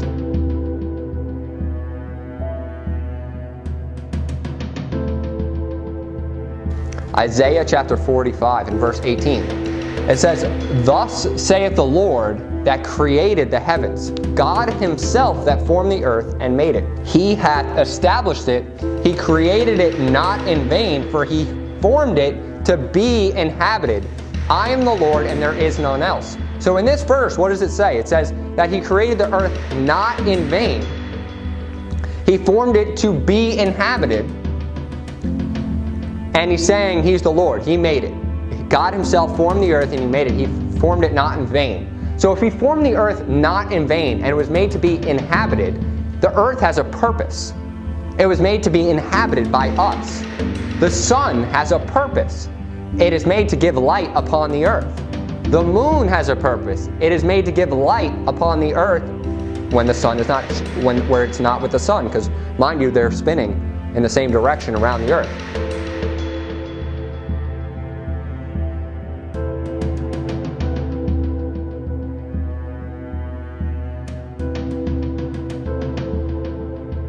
So everything God created has a purpose. He formed the earth for a reason, for it to be inhabited. Why would he create a vast expanse of billions of galaxies, billions of other planets, billions of other stars, if they have no purpose? Because they don't have a purpose. They have no purpose if you believe that there's billions of other galaxies, billions of other stars, billions of other planets.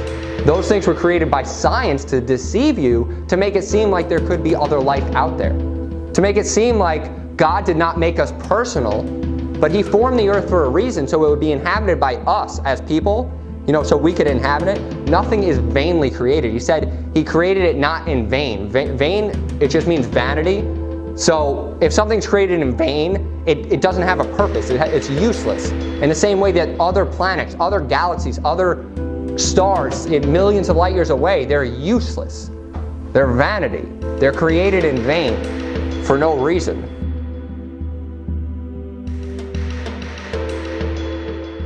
The earth, the flat earth system, everything in our system has a purpose. The sea has purpose, the land has purpose, the firmament itself has purpose, the sun and the moon and the stars within it have purpose. Other galaxies are they would be vanity. They would be created in vain. There's no purpose to them.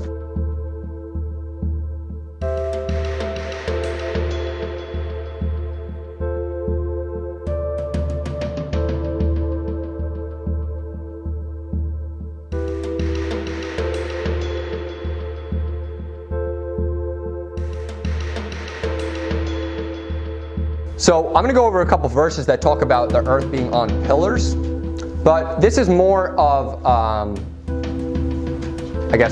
a theory that God puts forth about the earth being on pillars. I don't have science to back this up, just in the same way I don't have science to back up that there's a firmament in heaven. We're trusting the Bible here.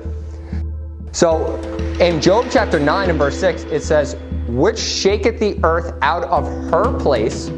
So it's talking about God shaking the earth out of her place, her stationary place that God has established for it.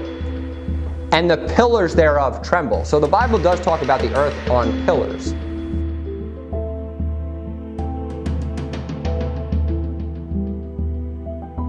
And the pillars necessarily don't have to have a foundation. Because some people will say, well, if the earth has pillars, then what about the earth being hung on nothing? The earth hangeth upon nothing. We'll go over that. But just because the earth has pillars, or if God describes it, the foundation, doesn't mean those pillars are on anything. So the earth can still be hung upon nothing. And the pillars thereof can be also theoretical in the sense that this is the Lord holding the earth up.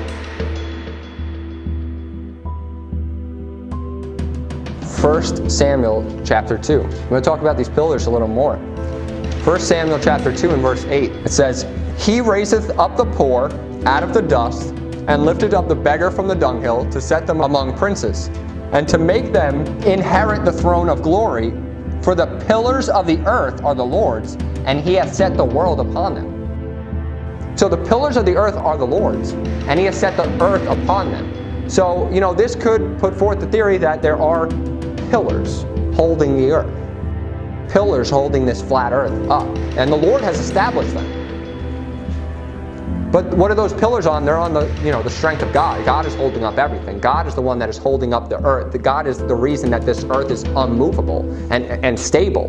But the Lord is talking about the actual flat earth being hung upon pillars, which is also not possible on a globe earth. Because, you're constantly spinning. There's no stationary thing about it. And there would be no pillars. It's the Lord that is actually holding the earth. It is the Lord that's keeping the earth stationary. It's the Lord that has established the earth, and he created it. Look in Psalm 75 and verse 3. It says, the earth and all the inhabitants thereof are dissolved, I bear up the pillars of it. So it was talking about the Lord bearing the pillars of the earth. So the Lord holds the earth. He bears up the pillars. It is the Lord that is keeping the earth stationary. When you think of pillars, you think of something that's established. You think of something that is, you would use pillars to hold up a building. And a building is not something that's constantly in motion. You wouldn't use pillars to hold up a car.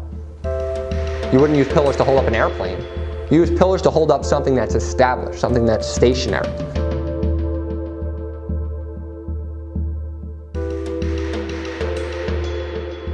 And in Job chapter 26, verse 7, he's talking about the Lord, and he says, He stretcheth out the north over the empty place, and hangeth the earth upon nothing.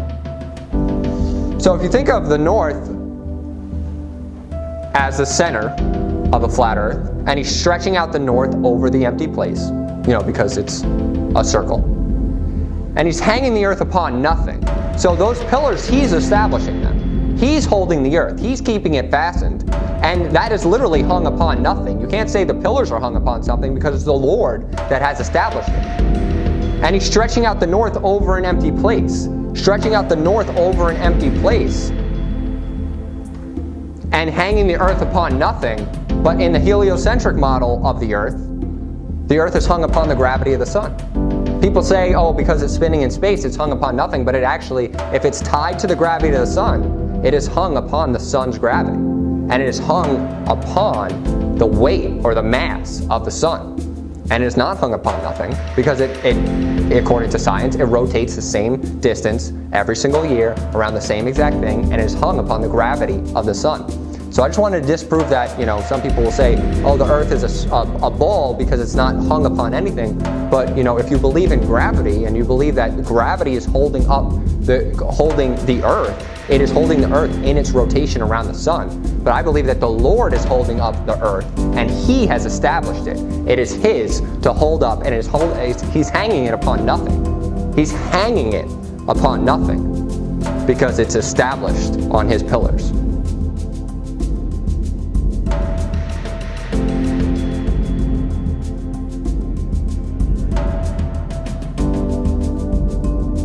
You usually hang something from the top. And he's hanging it upon nothing. He's holding it with his pillars. And it says in Job 38, verse 6, it says in verse 6, whereupon are the foundations thereof fastened, and who laid the cornerstone thereof? He's talking about the world. And he's trying, he's kind of rebuking Job, telling him all the things that he created, all the things that he did. And he's saying, if you can answer this, whereupon are the foundations of thereof, the earth, fastened?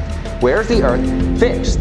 Where it is? Tell me where it is. Who laid the cornerstone, which is something you would do for something that's established, a cornerstone, a building.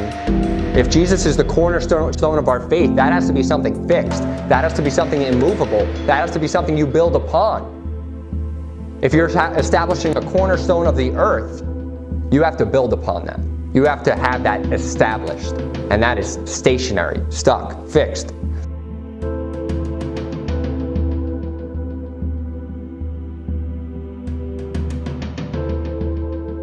I'm going to prove to you that the earth is a flat surface. Go to Genesis chapter 1. Genesis chapter 1. So throughout the Bible, almost 40 times, the Bible will use the word face. They'll use the word face to describe the face of the earth, also the face of the sea. And anytime the word face is used in the Bible, it's actually talking about a flat surface. So if you're in Genesis chapter 1, look at verse 29, it says, and God said, behold, I have given you every herb bearing seed which is upon the face of all the earth. And every tree which is the fruit of a tree yielding seed, to you it shall be for meat. So upon the face of the earth. Think of your own face. So even when it describes your own face, your face itself is flat in the same way that the earth is flat.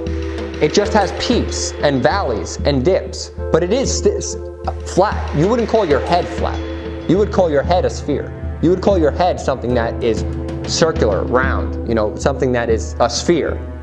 But you could consider your face as the earth in the sense that if you're, if you have a circular type face, it would be a circle, but it would also be a face in the sense that it's flat with just peaks and valleys, like mountains, dips in the sea, everything, it's still flat.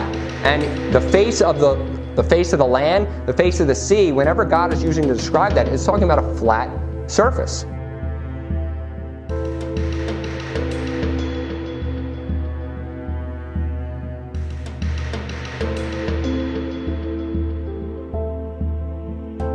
So this is at sea level, and there's a reason it's called sea level, because it's level. The sea is not curving, it's level completely throughout the world. So this is at sea level. You see that the horizon is flat. And then you go up a little more, this is at ground level. The horizon, you see the horizon is flat. And then the top picture is above the clouds, but do you see how the horizon is also flat? Why is it flat? As no matter where you go, no matter how high you go up on the earth, and you can find these videos online. I'm going to make a documentary about this sermon, these two sermons, and I'm going to show you video. But why is it flat as you go higher and higher and higher? It's because the earth is a flat surface.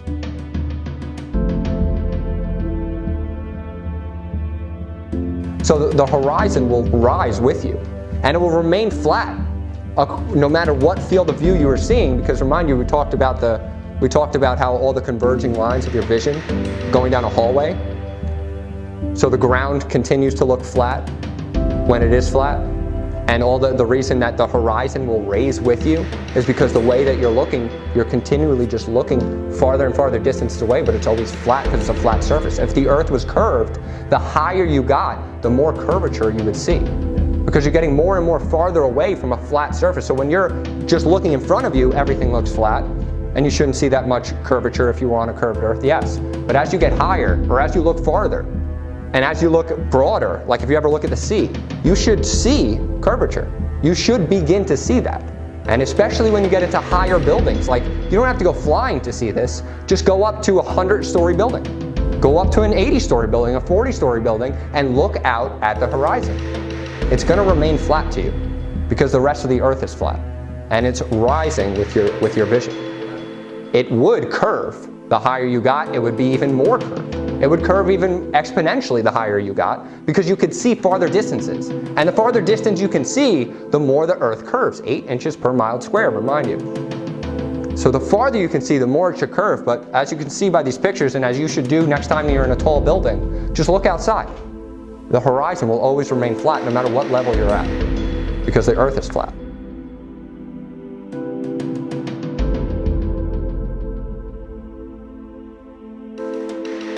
Numbers chapter 22. So remember how I described how your face was flat, and how any time the word face, whether it be talking about the sea or the land, is describing a flat surface?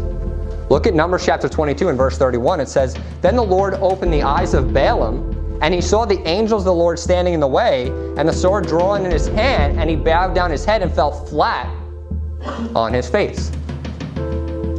If your face wasn't flat, he wouldn't say flat on your face, because the Bible is very literal. So he did fall flat on his face, whether he hit his nose first or not. It's still a flat surface. Whenever the Bible is talking about the face of the water, the face of the land, the face of everything, it's talking about face because it is flat.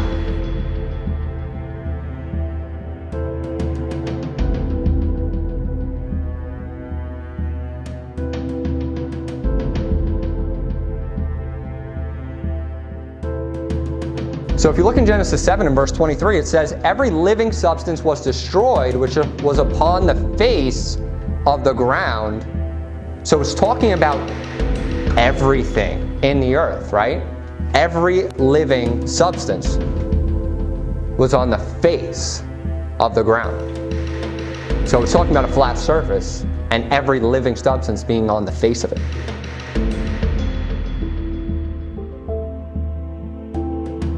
Genesis 7, look in verse 18. It says, "The waters prevailed and were increased greatly upon the earth, and the ark went upon the face of the waters."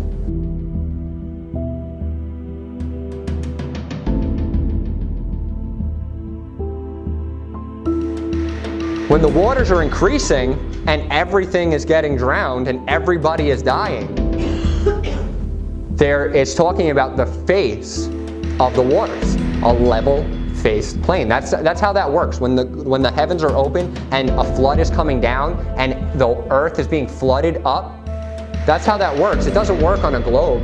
If you're spinning and you have these massive floods, you know, the water is going to be pulled to and which way. The moon's going to be pulling the shore back and forth. You know, you're going to have all these gravity factors coming in, and it just doesn't work when a ball is spinning, that all the water can stay on a ball, yet other things don't have to be forced down. That gravity should be so intense to hold the water in that it should be able to hold you to the ground. It should be able to hold birds to the ground. Helium should not be able to rise in a helium balloon. And the only reason that helium can rise in a helium balloon is because helium is less dense than air.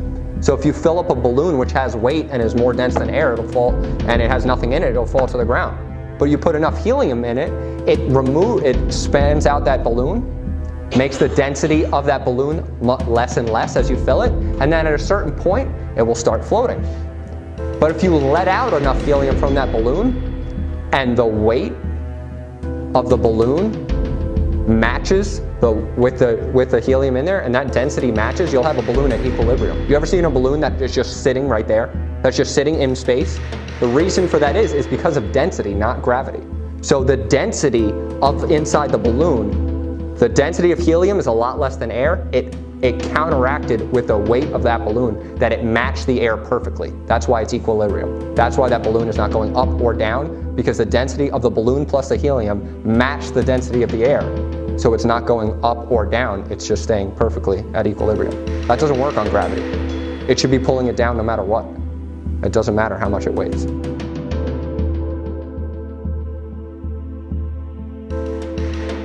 Genesis chapter 1 and verse 2 says, "The earth was without form and void, darkness was upon the face of the deep, and the Spirit of God moved upon the face of the waters." So it's, again, talking about a level plane.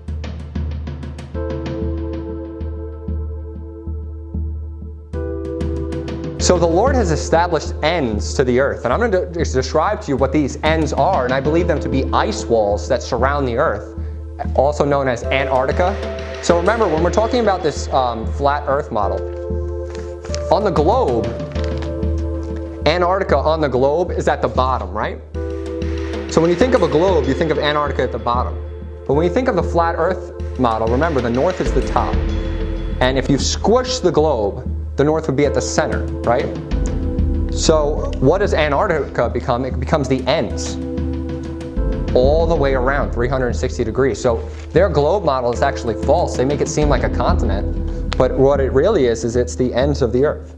And the reason that those ice walls, those ice shelves are so high is because they're holding in the earth. They're holding in the waters.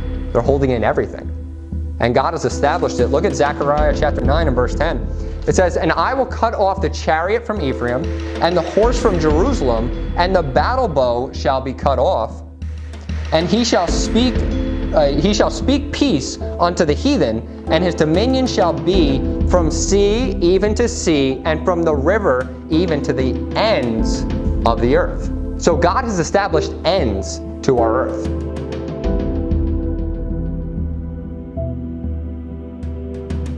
It's not just a continuing full-on globe where there's no end. You can literally, if it's a globe, you can go from one point around in a circle, in a circle, in a circle. You can do that here on a flat earth model if you're going around the North Pole. So you can do that, but if you just fly straight, if you're not, turning, you'll hit the end of the earth. Because there are ends. And we're going to go over a lot of verses that talk about this, but this is just one. It says, from the river even to the end of the earth.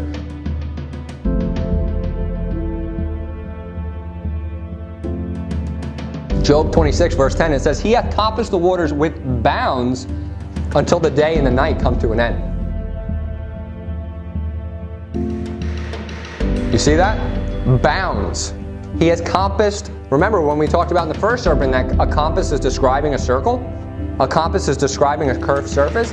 He has compassed the waters with bounds.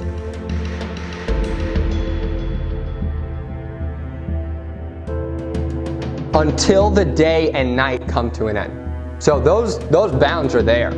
Those bounds are established.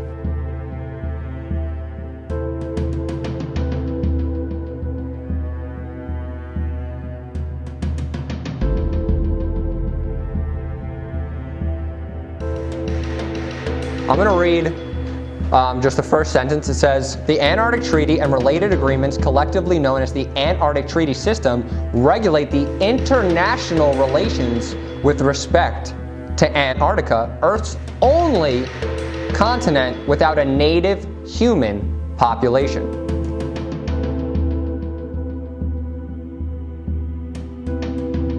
If we're on the Earth and there's just one continent on the bottom, you think we're not going to go to it? You think we're not going to just jump on it and just inhabit it? We're on the Earth.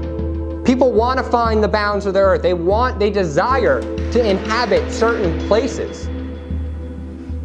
But you can't inhabit something that's just an ice wall. I'm not saying that the ice wall doesn't continue out, because it does. But the reason that this treaty was established, look in the next sentence. It says, for the purpose of the treaty system, Antarctica is defined as all of the land and ice shelves south of 60-degree latitude. The treaty entered into force in 1961 and has 53 parties. 53 countries have agreed to never inhabit Antarctica. Never inhabit Antarctica. And what's their purpose? Let's look. It says the treaty sets aside Antarctica as a scientific preserve. What is in Antarctica that needs to be a preserve? Like, what are you preserving? The ice? We gotta keep this ice here just in case, we have global warming. We're gonna save this one place. We're gonna go get our ice from this place.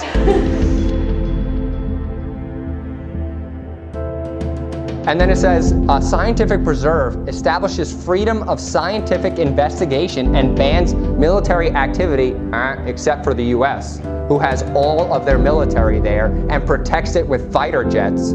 If you go to Antarctica, it's like you flew over the Pentagon. I'm serious. If there's a place, if you just fly to Antarctica, you just don't let anybody know, you're just I'm gonna fly to Antarctica, they'll shoot you down. Or they'll race you down if you don't stop. Because you're going to figure out that there's an end of the Earth. You'll figure that out. They don't want us to know that.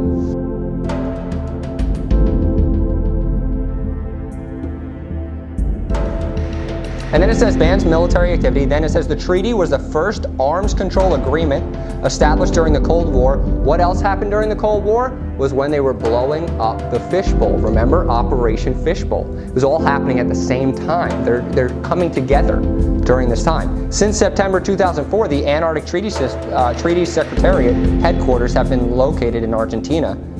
And then it says the next paragraph, the treaty was opened for signature in 1959, officially entered into force in 1961. The original signatories were the 12 countries active in Antarctica, the International Geocentrical Year, in 1957. And it says the 12 countries that had significant interest in Antarctica were Argentina, Australia, Belgium, Chile, France, Japan, New Zealand, Norway, South Africa, the Soviet Union, United Kingdom, and the United States. Those countries knew that Antarctica was an ice wall. They established this treaty to not let the information get out. And now, if you read the last sentence, these countries had established over 50 Antarctic stations for the IGY. The treaty was diplomatic expression of the operational and scientific cooperation of many nations that have been achieved on the ice. So the reason for this Antarctic treaty system is so that the information never gets out that there's an end to the Earth. They don't want you to know that. They don't want you to realize that Antarctica is not a continent to be inhabited. They want you to think that Antarctica is just some scientific region where we're just doing a lot of studies. We're just finding out how cold it can get here. Let's just figure that out first. No, what they don't want you to see the end. They don't want you to see that the world has ends.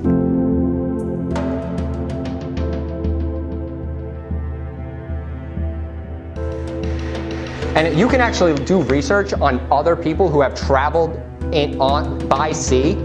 Like, I'm talking before this military ban, where they just say, I traveled around the Earth and I could not get past the ice wall. There's papers of people that were actually, trying to find other land, trying to go out and explore in the 1800s and the 1600s, and they literally said that they just came to an ice wall where they literally just had to travel around the whole Earth in an ice wall. And you can read their first-hand accounts of all this happening. And there's people who have tried to fly to Antarctica, and they were taken down by the military. All this information is available to you. These are the ice walls that are encasing the Earth. Those don't look too small, do they? Why don't you fall off the edge? It's because of these giant ice walls that God has established, which he says in Job chapter 26, verse 10, he hath compassed the water with bounds until the day and night come to an end. So until day and night are over, these bounds are staying. These bounds are established.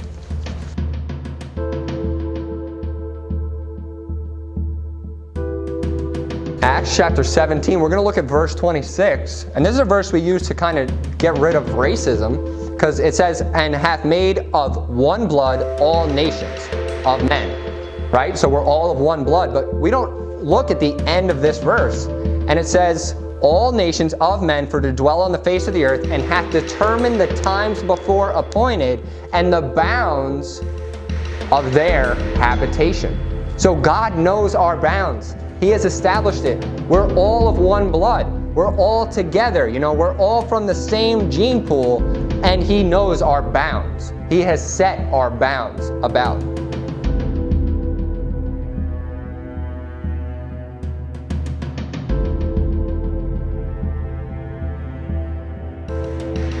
If this theory, some people call it, the reason the title of my sermon was The Flat Earth and not The Flat Earth Theory was because I don't believe it to be a theory. A theory is something you can't prove.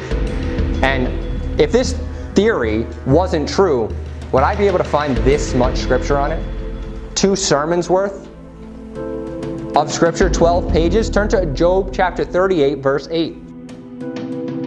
Who shut up the sea with doors when it brake forth, as is it issued out of a womb? When I made the cloud the garment thereof, so the cloud is the covering of the seas, and the thick darkness a swaddling band for it, so the thick darkness above the clouds, a swaddling band for it, and break up it for a decreed place, and set bars and doors, and said, hitherto shalt thou come, but no further. He's talking about the sea. Hitherto shalt thou come, but no further. And here shall thy proud waves be stayed. The bars and doors, the ends of the earth. What's holding in the sea is the bars and doors. And he said, thy proud waves will be stayed. So nothing, no water is breaking through these bars. No water is breaking through Antarctica or the ice wall that God has created to bound the earth, to bind it together.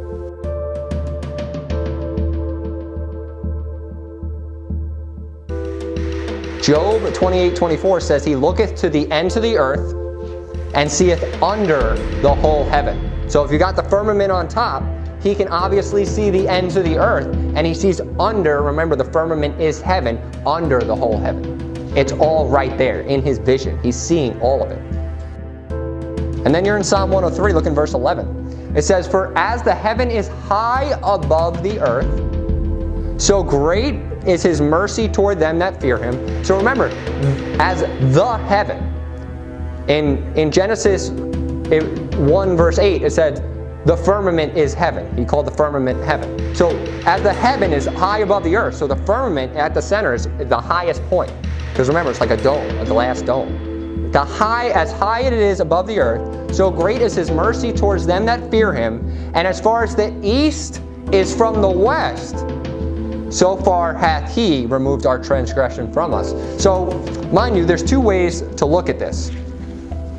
God could establish a north, south, east, and west, in the sense that he could make not north the center, but make north like over here, and west over here, and east over here, and south over here. So that's a very long distance.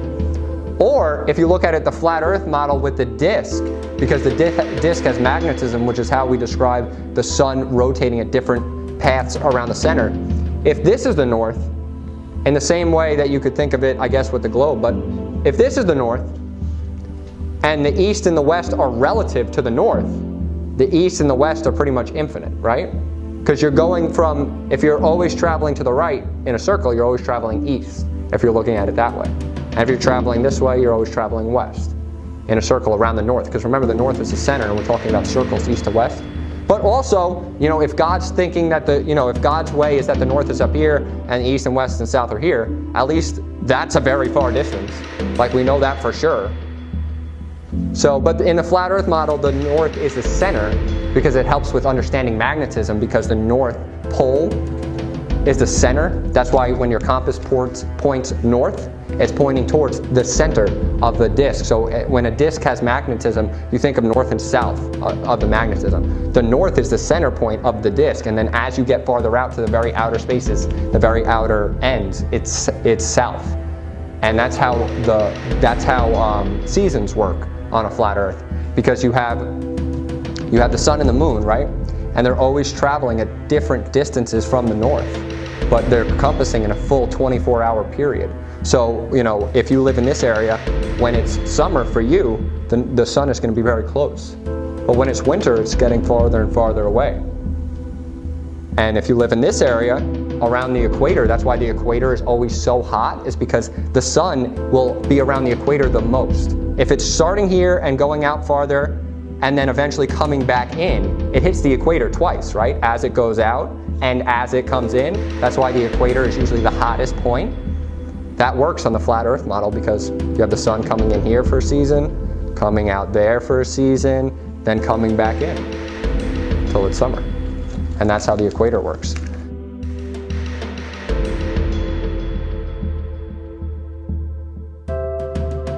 Isaiah 44, look in verse 24. Thus saith the Lord, thy Redeemer, he that formed thee from the womb. I am the Lord that maketh all things, that stretcheth forth the heavens alone, which spreadeth them abroad the earth by myself. Abroad the earth. He's stretching the heavens above the earth.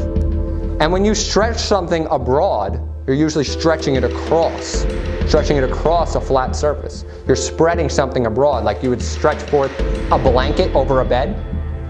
The same concept is here. He's stretching forth the heavens over the earth. He has said it.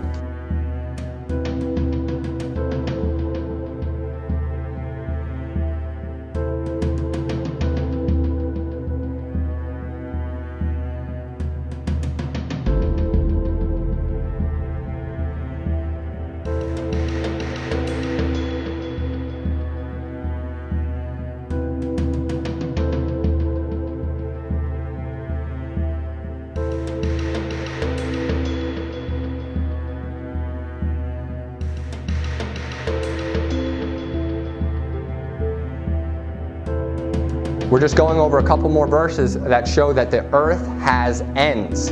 The earth has ends. There's many, many more verses. I only got the 10 most important ones. It says in verse 13 of Jeremiah 10, when he uttereth his voice, there is a multitude of waters in the heavens, and he causeth the vapors to ascend from the ends of the earth.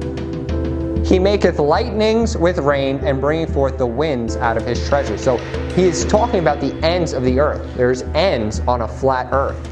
And then in Job 28, verse 24, it says again, the ends of the earth.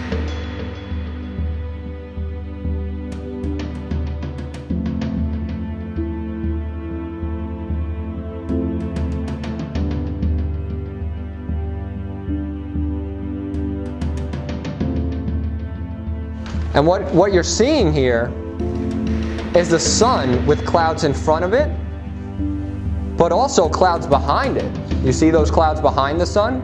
And you should see that in your packet also. You should see clouds behind the sun. You see these clouds behind the sun? Do you know why that is? It's because the sun is rotating around the earth, not outside of the earth. There's no clouds in space.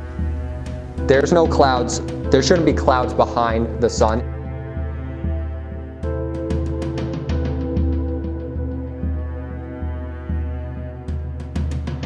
You see the sun right there above the clouds?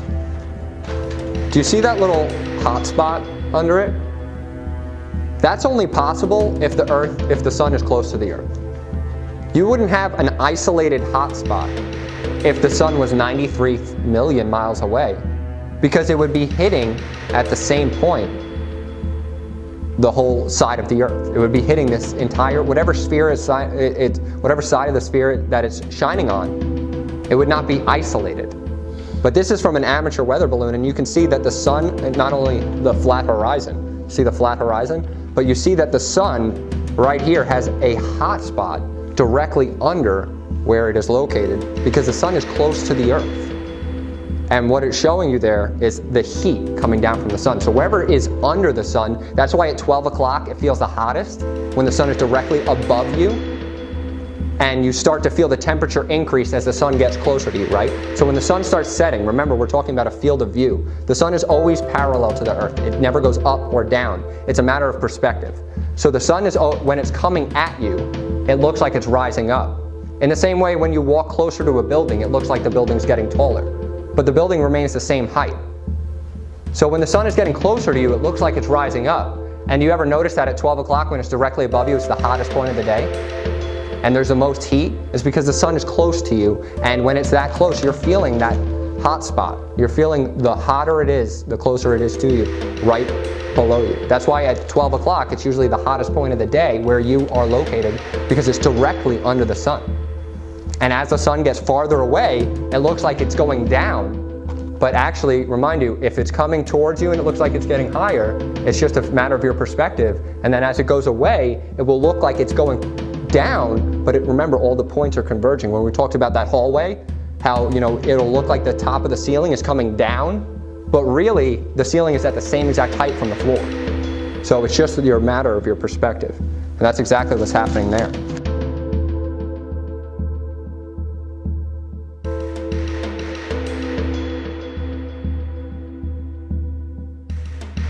So you're in Psalm 19. Look at verse 4. It says, their line is gone out through all the earth. Remind you, we were talking about that line, right? The line just measuring a flat surface. So the line has gone out through all the earth. You wouldn't use the word line to describe all the earth, right? But that's not even the most important part of this verse. I like that verse. I like that part of it. But look what it says. Their words to the end of the world, in him that has set a tabernacle for the sun. So what's the subject of these few verses? The sun, right? Setting a tabernacle for the sun, which he has, with the firmament. Which is as a bridegroom coming out of his chamber, rejoices as a strong man to run a race. His going forth is from the end of heaven, and his circuit unto the ends of it, and there is nothing hid from the heat thereof. So a circuit of the sun is describing the sun moving in a circuit, not us moving around the sun. So when you think of a flat earth, and remember we keep going back to this picture, it's the sun that is circuiting around the earth. The sun circuits around the earth. And it says his circuit unto the ends of it, so it does. Remember, we're talking about it starting in the center of the north and then circuiting out towards the ends and then coming back in for a season. So its circuit does reach the ends of the earth. And then it comes back to the center. And there is nothing hid from the heat thereof. So it is encompassing the whole earth.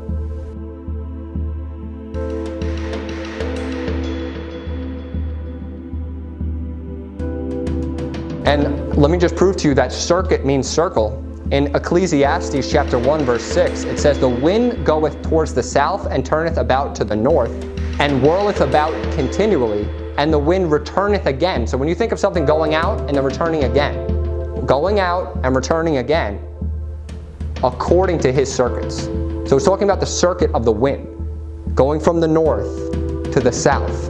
Remember, if you're thinking of a disc, it's going from the north, which is the center of the disc, to the south. And it's saying it's whirling about continually. If it's whirling about continually, it's not just going straight. It's not going from the center of the flat earth all the way to the end of the earth. If it's whirling about continually, it's going in a circuit. And Ecclesiastes chapter 1 verse 6 says, the wind returneth again according to its circuit. So a circuit is just making a path. a circular path.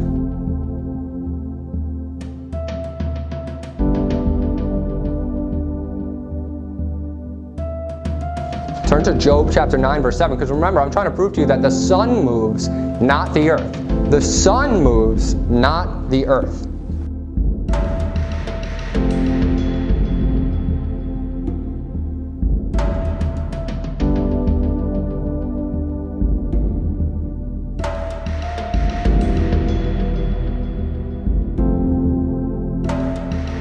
Job chapter 9, verse 7, it says, which commandeth the sun, talking about God, and it riseth not, and sealeth up the stars. So remember, we talked about the sun rising and falling is a matter of perspective.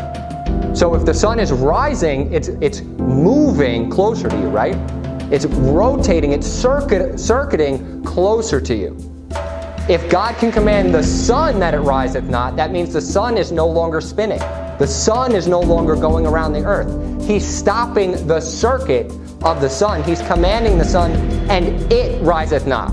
It didn't say the earth riseth not. It didn't say the earth stops spinning. It doesn't say the earth stops its tilt. It says he commands the sun, and it riseth not. It's talking about the sun making its rounds, its circuit about earth.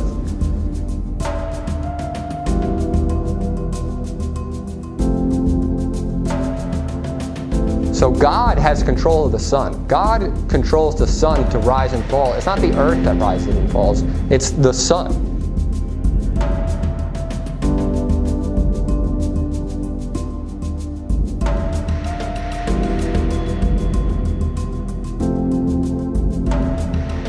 So in Joshua chapter 10, look in verse 12, it says, then spake Joshua to the Lord in the day when the Lord delivered up the Amorites before the children of Israel.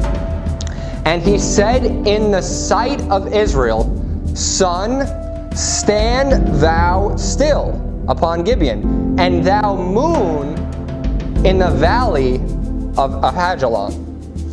And the sun stood still and the moon stayed. So what is this saying? It's that saying that the sun and the moon are the ones that are rotating. It's the sun and the moon that he's commanding to stay still. He didn't say, earth, rotate thou not. He didn't say, earth, spinneth thou not.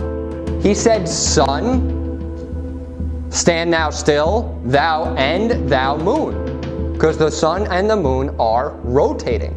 And then it says, and the sun stood still and the moon stayed. So the sun and the moon didn't move. And then look what happens from that. Until the people had avenged themselves upon their enemies. And then it says, so the sun stood still in the midst of heaven and hasted not to go down. Mind you, that's the perspective. Hasted not to go around the earth. And there was no day like it before or after, and the Lord hearkened unto the voice of a man. So he's saying the sun did stay still in the midst of heaven. In the midst of heaven. So it's the sun that is staying still in the firmament of heaven and not going down or not rotating around the earth, because when it's talking about this, it's talking about from the perspective of a man. So if it's not going down, it means it's not rotating past him. It's not leaving his field of view. It's the sun that is staying. And when the sun rises, it's talking about the starting of a day and then coming back down.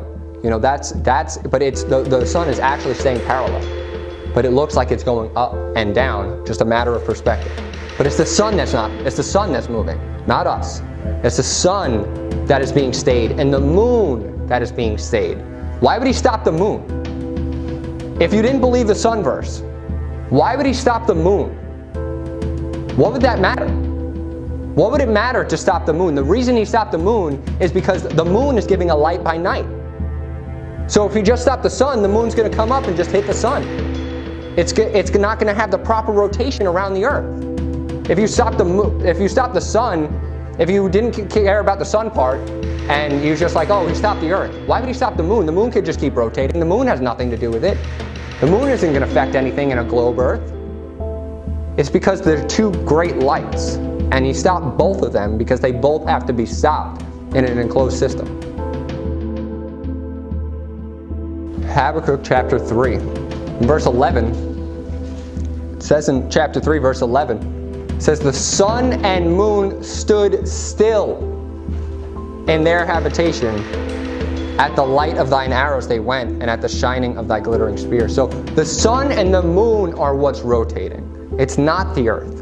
Whenever it's saying they're standing still, it's talking about a miracle, something that happened that was weird, something that was crazy, something that God did. It's a miraculous thing to make the sun and moon stop, because they're what's giving light upon the earth. It's not the earth that's rotating around the sun.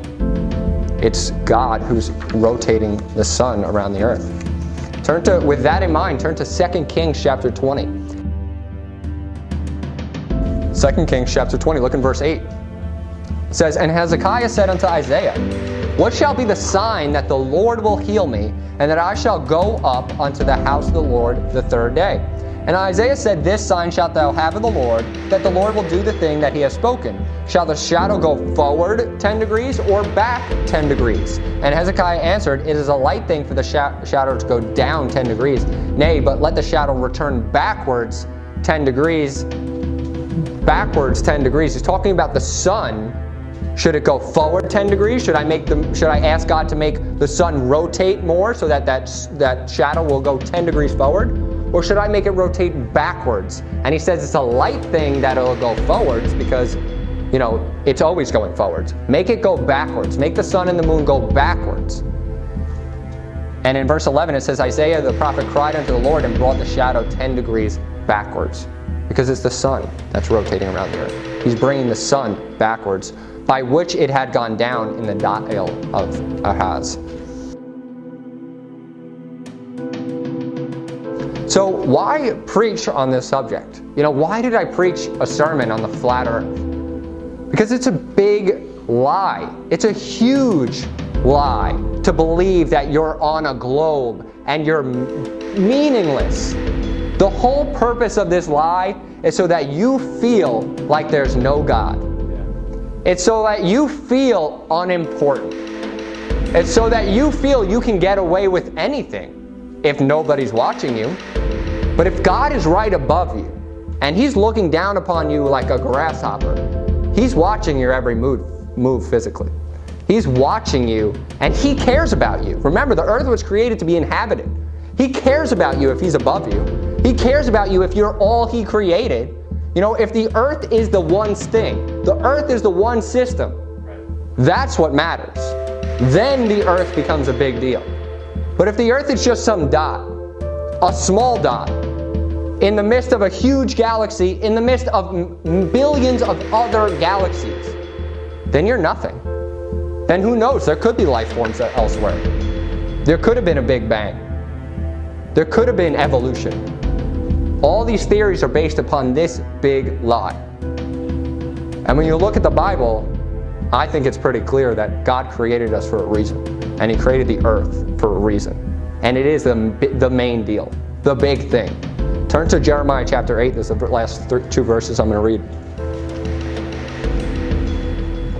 The world is sinful. The world wants to believe that there is no God, because they don't want their deeds to be made manifest. They don't want their deeds to be known. They don't want people to rebuke them for fornicating. They don't want people to rebuke them for sinning. They don't want to believe in a God, so they make him very far away.